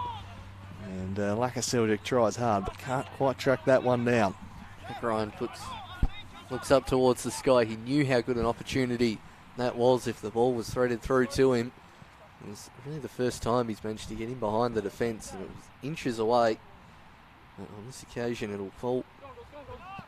There's a throw in for the Warriors, deep in their defensive area. Thompson gets as far as Yost, who will certainly prefer the ball on the deck. Scott. And it's a Mearns. Again, Nkoso holds his run and drops short, and Mearns just whacks it down the line. Again, a little bit of lack of communication there between teammates. It'll give the Warriors an opportunity to potentially press South Hobart, force a mistake. Lakaseljic to Gorry, and we'll claim that as pressure causing the error there. Gorry hitting that out of the park. It'll be Cook to take.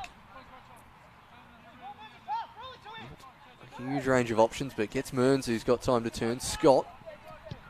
Ryan wants to roll Havainen as he hit it too far out, and maybe just expecting a larger pitch.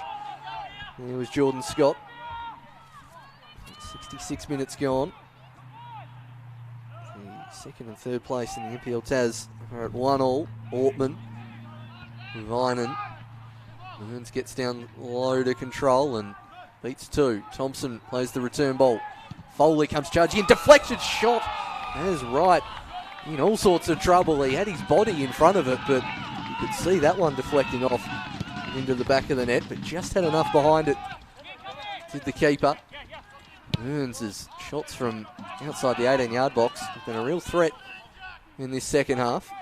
Thought Ludford deserved a free kick there on that occasion, and Koso just ran into him with no sight of the ball. Be right. Launching this one towards De Souza. Just bodies Thompson out of the way and allows Havainen to get in. Hill comes across, ends up on the deck. Down the line to Ryan. Ludford shadowed him pretty well for the majority of the evening. Havainen given away to Scott. Now Mearns. Can he link up with Nkoso on this occasion? Gets his head up and wants to play a raking ball towards Jack Ryan. Havainen intercepts. Scott tries to keep it on the deck, as does Mearns. The two sixes going at it. Gorry. Every time South clear, they just seem to hit the feet of Scott, but not on this occasion. Hamlet. It's time to run at the defence. Lays it off to Morton. Wanted to play it past the business, but Ortman didn't get too sucked in, just kept the inside line. Knocked it out for a throw. It's now Havainen. Morton dispossessed, and Warriors can look to break here through Ryan. Nkoso, has he managed to hold his run? He has indeed. He has Bowman to beat. Nkoso up against Bowman, and Gorry coming back to clear that one just in the nick of time. Lakaseljic has managed to win the free kick off Mearns, and it's starting to get a bit more end-to-end here. Oh boy, Austin Yost play him in. He's one-on-one. Just needed to square the ball there. If he was Jordan Scott, he'd be giving him an absolute rollicking. Probably doesn't have the seniority in the squad to do it, but just had to pick him out there. And Koso tried to take a man on when the pass was all that was required. That's an opportunity gone begging for the Warriors as South Hobart back on the attack here. Here's Foley, will bend this one to the back post where he spied Luka Seljack, worked on by Morton, and the clearance for a moment looked like it might cause McDonald a problem. Didn't quite bend back enough. So just the corner. But a chance again here for Adam Gorry. Bend one in here. Gilly DeSouza wants the deep one to the back stick. He's all on his own. That's into the middle, and it might fall out the back to DeSouza. He'll turn back onto the right. Swings a dangerous looking cross in. Well away by Cook now, and Koso. He's got Jordan Scott in support. Joffrey and Koso. Oh, he skips around a couple, needs to release it here. He's brought down by Havainen. That's a slice of cheese, but it's one well worth taking from Havainen. Jordan Scott, he knows that the early release there might have just played him in. And Koso, by the time he'd hesitated, it just gave Havainen the chance to haul him down. And a slice of cheese for Toby Havainen, but he just needed to play the ball there. Tough one. Havainen expertly bringing him down, and Jordan Scott, just like Yost moments earlier, in acres. Oh, a bit more sympathy for Nkoso on that one, as he did have the inside line taken out for a little while, and then as he went to play it, Havainen just come and chopped his leg down that he was going to pass it with. I understand Scott probably didn't quite see that in the nuanced way we had up here, as he was storming forward, but a little more sympathy for Nkoso on that one. But it's given the Warriors a set-piece opportunity that are very crucial here at Warrior Park. Scott centrally manages to fall to Cook. Great save with the leg from Graham Wright. Cook just managed to swing the left leg at it and bobbling in the 6-yard box, and Wright sticks out a right leg. Hopefully this angle will be able to show it. Yeah, just managed to manoeuvre his body in the right way there, Wright. And just knee it over the top of the crossbar. Should Cook done a little bit better though, I wonder. It was a tough one, but suddenly Olympia starting to come to life again. Scott with the in-swinging corner, and Koso! Graham Wright, brilliant save, but it's headed home anyway by the king of the handles. Second time lucky for Joffrey and Koso. Graham Wright made a brilliant reflex save initially, but Koso got the second header, and Olympia are back in front at Warrior Park. Yeah, really using these set-piece opportunities. Scott into the mix-up, and this save from Graham Wright. I mean, he's somehow managed to use his quick reflexes, but Johnny on the spot. Joffrey and Koso heads it in and sends the Warriors' wet area into raptures. And we're back 2-1 in front. And he's going to have to go and receive some treatment by the look of it, Joffrey and Koso. Just dropping a bit of blood to the mouth there, apparently. But his coach there, Rob Clark, won't particularly care. He's put his side back in front. As they're going to see South's first substitution, and what a sub that you can bring on. Alex Walter coming back from injury, replacing Gilly DeSouza. Pace to burn. There's Walter, and Koso back on the field already. What a tantalising last 20 minutes we've got ahead of us here at Warrior Park. Substitutions have been made. They'll finally get the game back underway. The Warriors haven't had a great deal of shots on goal, but they've made them count a little better than South here so far. There's now Gorry will try and turn and go on the attack. Scott comes across. Cook manages to win the throw. Off like a Seljack. Talking before Scott, Cook maybe should have done a little better with his chance. That will all be forgotten after Nkoso hit the back of the net from the ensuing set piece. It's now Hamlet bodying up against Kurtz. Scott comes across. Hamilton wins the throw. Wants to take it quickly. Like a Seljack with the flick on, and Walter bursting into the 6-yard box. What a first touch that would have been from Walter. McDonald quickly off his line to claim, and he leaves that one high into the night sky. Ryan will do well to keep it in before it goes out of play. Be South now to push forward. They just make their bursts count, don't they, Olympia? They seem to, go for 20 minutes of the period, just 20 minutes of the half, just not looking at all like they're any chance of scoring. And then bang, it'll be 5 minutes of football, but suddenly it's chance after chance, and they take one. It's been their MO over the past 6 games, really. There's not been a full 90-minute performance in there. but they just keep doing enough, and they've done enough to take the lead tonight. Will it be enough to get all 3 points? South Hobart, about 15 minutes to respond. Joffrey and Koso, who was denied with the initial header, did really well to get the second one in. And Graham Rice, well, he can feel very stiff. He's made a brilliant save to send it to the corner in the first place. He makes another one to keep it out somehow initially. Just needed one of his defenders to clear the ball for him. Couldn't do so. South on the attack here, though, through Morton. Chips it straight through to Kyle McDonald. He will comfortably deal with that and eat up a few seconds before eventually launching this one long. Over the head there, the bouncing ball. We saw an assist like that last week as Yost sweating on Hugh Ludford, had him under pressure there, nearly won it back. Forced a turnover. Joffrey Koso's down in the middle of the ground, struggling with a cramp, I think, as Jack Ryan competes in the air against Toby Havine. I've been really impressed with Toby Havine tonight. He's had a great game for South Hobart. Yeah, great game and really a great month as Toby Havine, and obviously scoring in that Seljak Cup final. Here's in Koso. We've got down on the ground. He hasn't played a full 90 of NPL in quite some time. We'll have another look at that goal.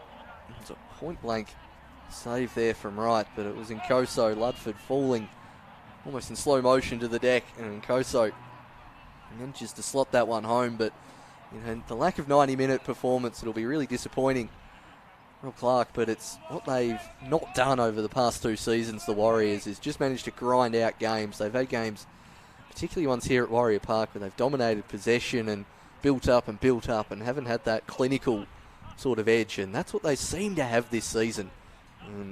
Even though when they do put a full 90 together, they will be quite dangerous. But for the moment, they're 15 minutes away from another success over South Hobart. 15 minutes away from returning to the top of the table and just putting the pressure on the strikers ahead of Sunday's clash with the Hobart Zebras.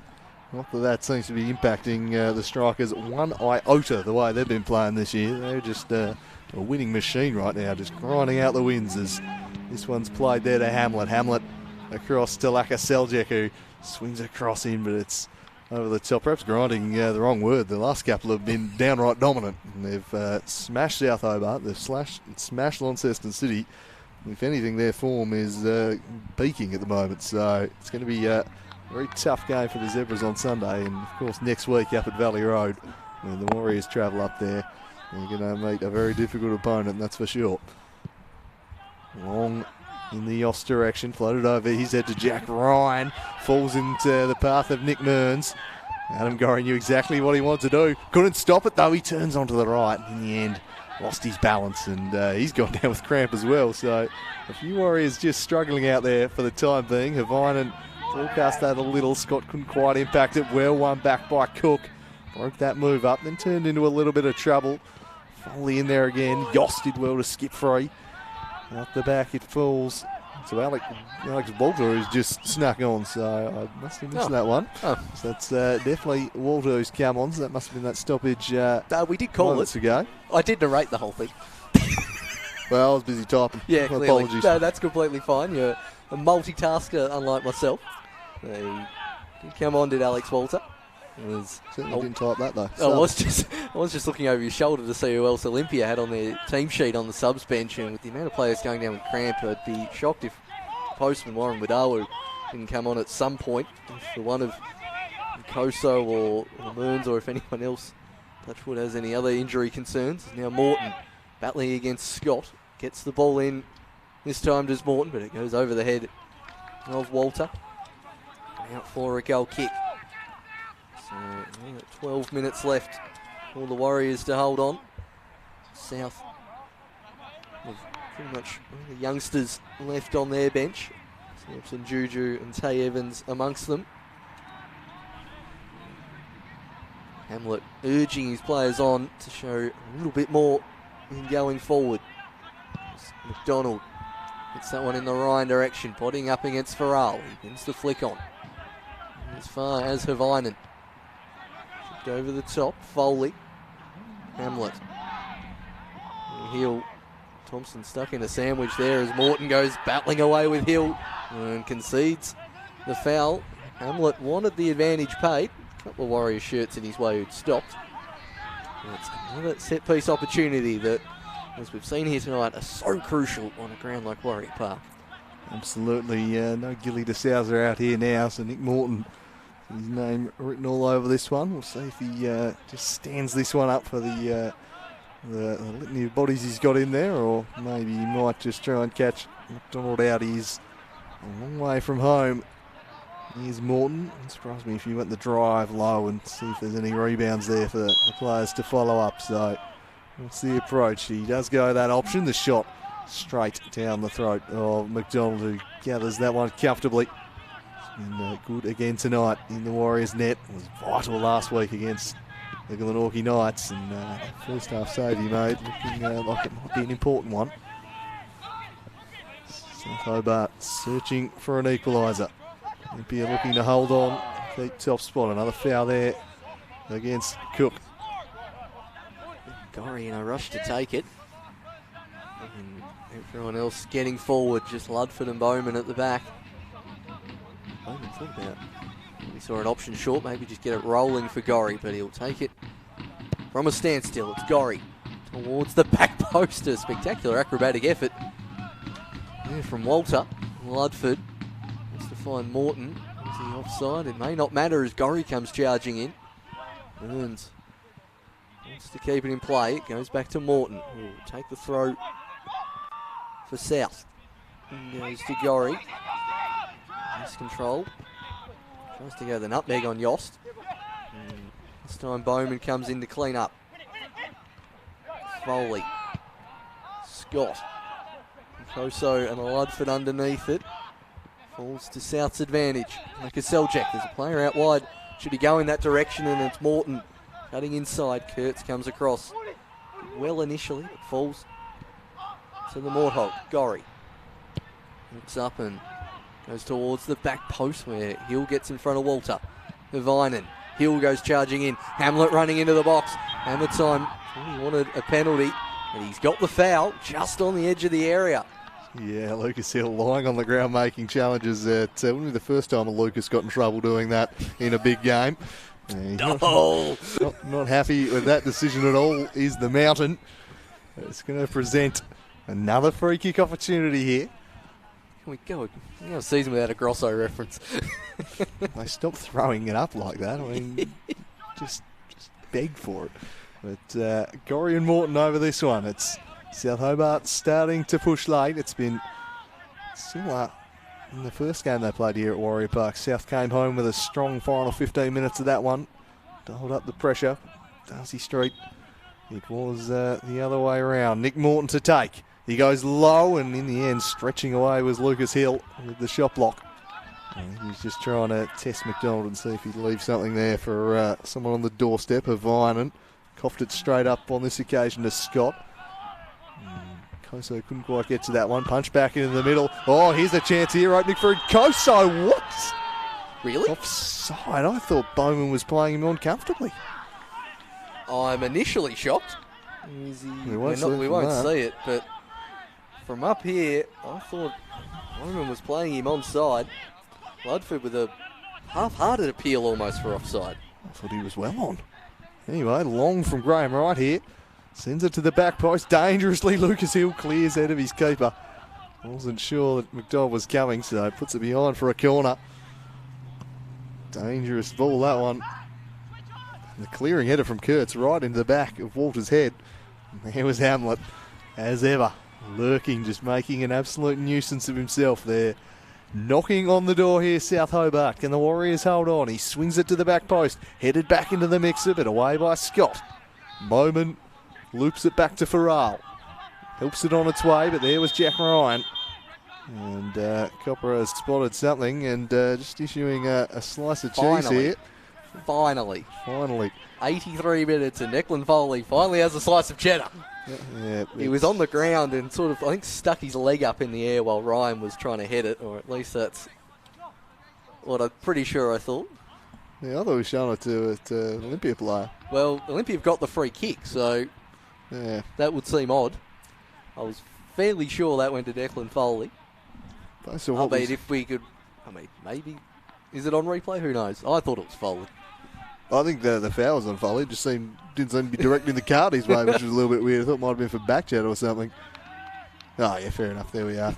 Foley, I just turned. This is what I looked at this point here. Foley's got past him and he's showing the card to Kurtz and marching at him. That's all. But Foley had just gone, He'd run away. It'd been well overdue. I probably thought that one was going my way. He just ran away. Didn't even want to see it with Foley. Well, at long last.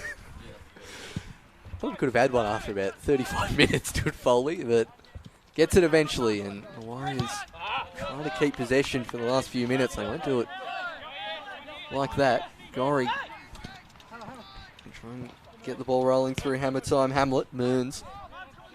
Clears it as far as Ludford. Farrell sprays it out to Toby Havainen. Foley, the Yost for company. Could send it down the line, could have Einen. Ortman doesn't allow him. Back to Ludford. The up and under from the Warhorse. Morton just keeps it in. Does well to win his side of throw in. With a hospital pass there from his centre back. Farrell exchanging passes with Havainen. Scott this time eludes the challenge, and Foley's gone in late on Scott. And he'll help him up, but he was 3 seconds late there, Foley, on that challenge. Yep, once again, Foley on Scott. It's been a common occurrence.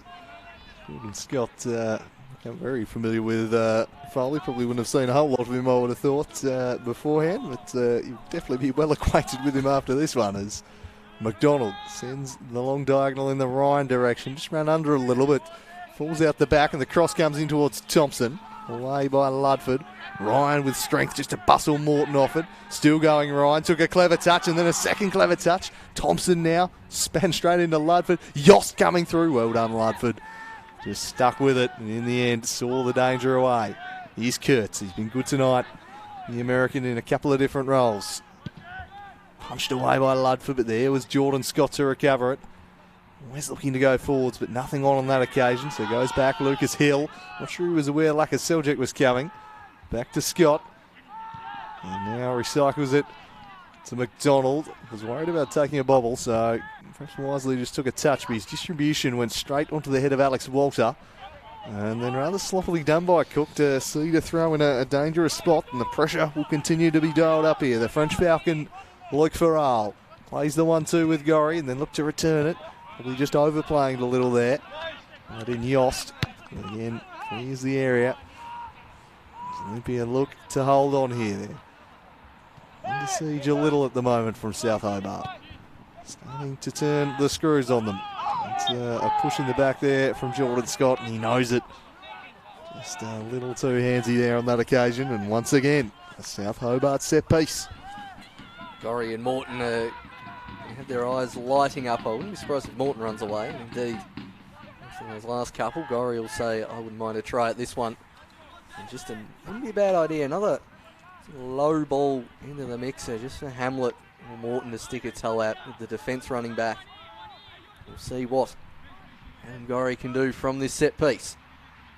He's got plenty to aim for in the box, does Gorry. Whips it towards the goal. McDonald forced to punch over the top. It was at the keeper, but it was also coming underneath the crossbar. And we'll give Morton a chance from this corner. Thompson was aware of the short one. And Morton gives the signal. Goes towards the near post and couldn't clear the first man. Goes out for a throw. Moves back into the box towards Foley. Scott tracking back, goes to clear it. Falls to Farrell. Now Gorry with the shot. Scott blocks it. Walter trying to flick it on, but Mearns was there, and Graham Wright all the time in the world to pick out a pass, and goes to Bowman. Ryan coming down the left. Yost slid in nice and early, but read the play very well and does well to win the throw in, much to the chagrin of the South fans. It does look like we're going to see a substitution by the looks of it. And Declan Foley is done for the night. He's nearly got through a full 90 in his starting return. Declan Foley coming off and coming on for South. With be number 12, Ewan Alabi. A couple of minutes for the youngster. This one's heaved. Shooting down the throat of Wright. He'll claim that comfortably. Thompson underneath him, just letting him know he's there. And a quick release. Trying to set him Walter. Cleared by the Warriors. That's a Mearns. Good touch to Yost. Will he go the return ball? And he does. Nick Mearns. And the chance to ice the game. Drops the step over, whips it in. And the long legs of Ludford just manages to stretch and get to it as Gorry now goes end to end. Hamlet. Kurtz gets there in front. This one will be thumped clear. Kicking for territory there. At Vandermeer. And right, swings it is Jake Vandermeer who's just come on here. So the Warriors have brought on another central defender just to shut up shop. Jack Ryan turning into space and he spied Graham right off his line. Tried the most ambitious of efforts. Might turn to a difficult one for Wright to deal with. He has to see it out. Keep a throw in, keep a throw in. Oh, it was on. It was so on. As Jack Ryan ended up chasing his own shot. It went that high up. He was able to track it down. The right idea was there. The execution lacking from the big fella. As Yost launches this one in towards the Archer Bowman and he steers it towards Gorry, who gets robbed of it by Mearns.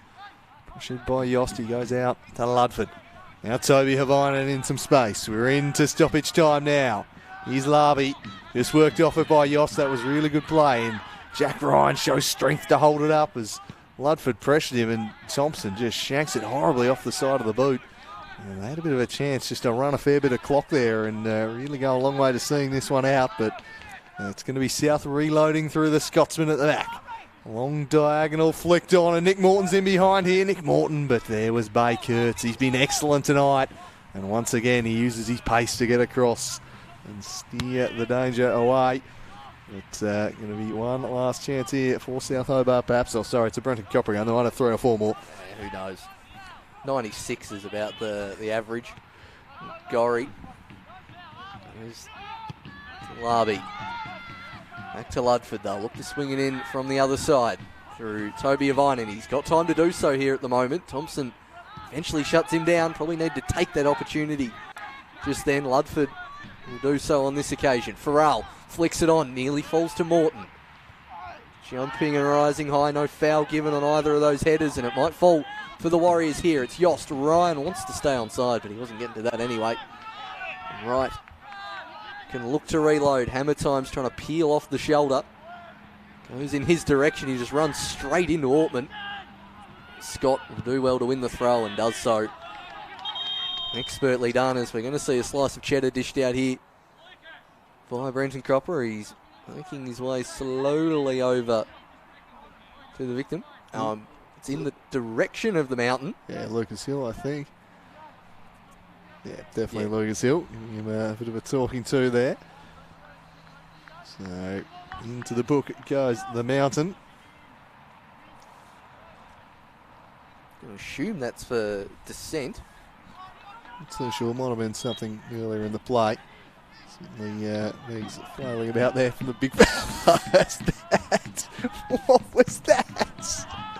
Anyway, play continues. Jack Ryan gives chase here. Oh, Jack Ryan has won the ball off Bowman here. Right off his line, and he's going to chip him, and he's going to seal the deal for Olympia in sublime style. Jack Ryan with an F stroke of the left boot has sent the Olympia Warriors to the top of the NPL Tasmania table. What a classy finish from Jack Ryan. They've been pressuring the defenders all evening as that air horn's getting done right in front of the goalkeeper as well, which shows the dislike of these two sides here. Going mad with the air horn, and the Warriors players going mad for that strike for Jack Ryan. I thought he was going to try and run and round the keeper, but just looked up and said, I can definitely hit that into the top corner. And he did, and that has sealed the game for the Olympia FC Warriors. They broke the hoodoo at the start of the season, and now they continue that good form in the league. They'll temporarily go top of the table. South pretty downtrodden as they go to take this one. They don't want to lose their heads here, South. They've got some important games coming up, and you wouldn't want to lose a player for something unnecessary. It's Farrell Hits it out to Gorry. Line towards Lacus Seljack, but he's got a great wall of Cook in front of him. Whacked down the line by Scott, just kicking for touch. Now Bowman. Out to Ludford. Very systematic build up here for South, and they really just need to get it into the mix-up. Ludford probably sensing that opportunity. Does so. Out to Larby. Cook. He shanked his clearance as well, but I don't think he'll mind too much. Really, again, getting very close to the camera position that we have here at Warrior Park. Flicked on.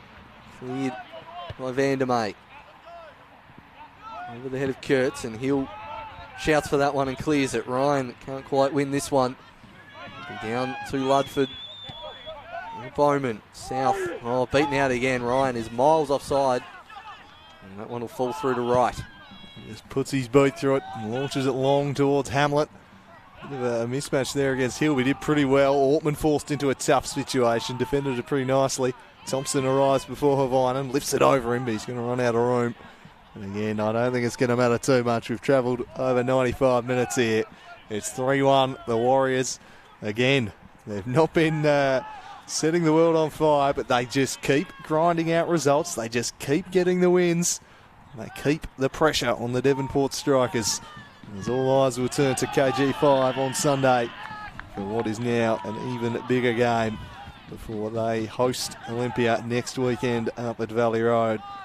As this one steered towards Farrell, works it on, should be dealt with, and is. As this one's just nodded back by Kurtz, who's been fantastic in defence there, and nods it back to McDonald.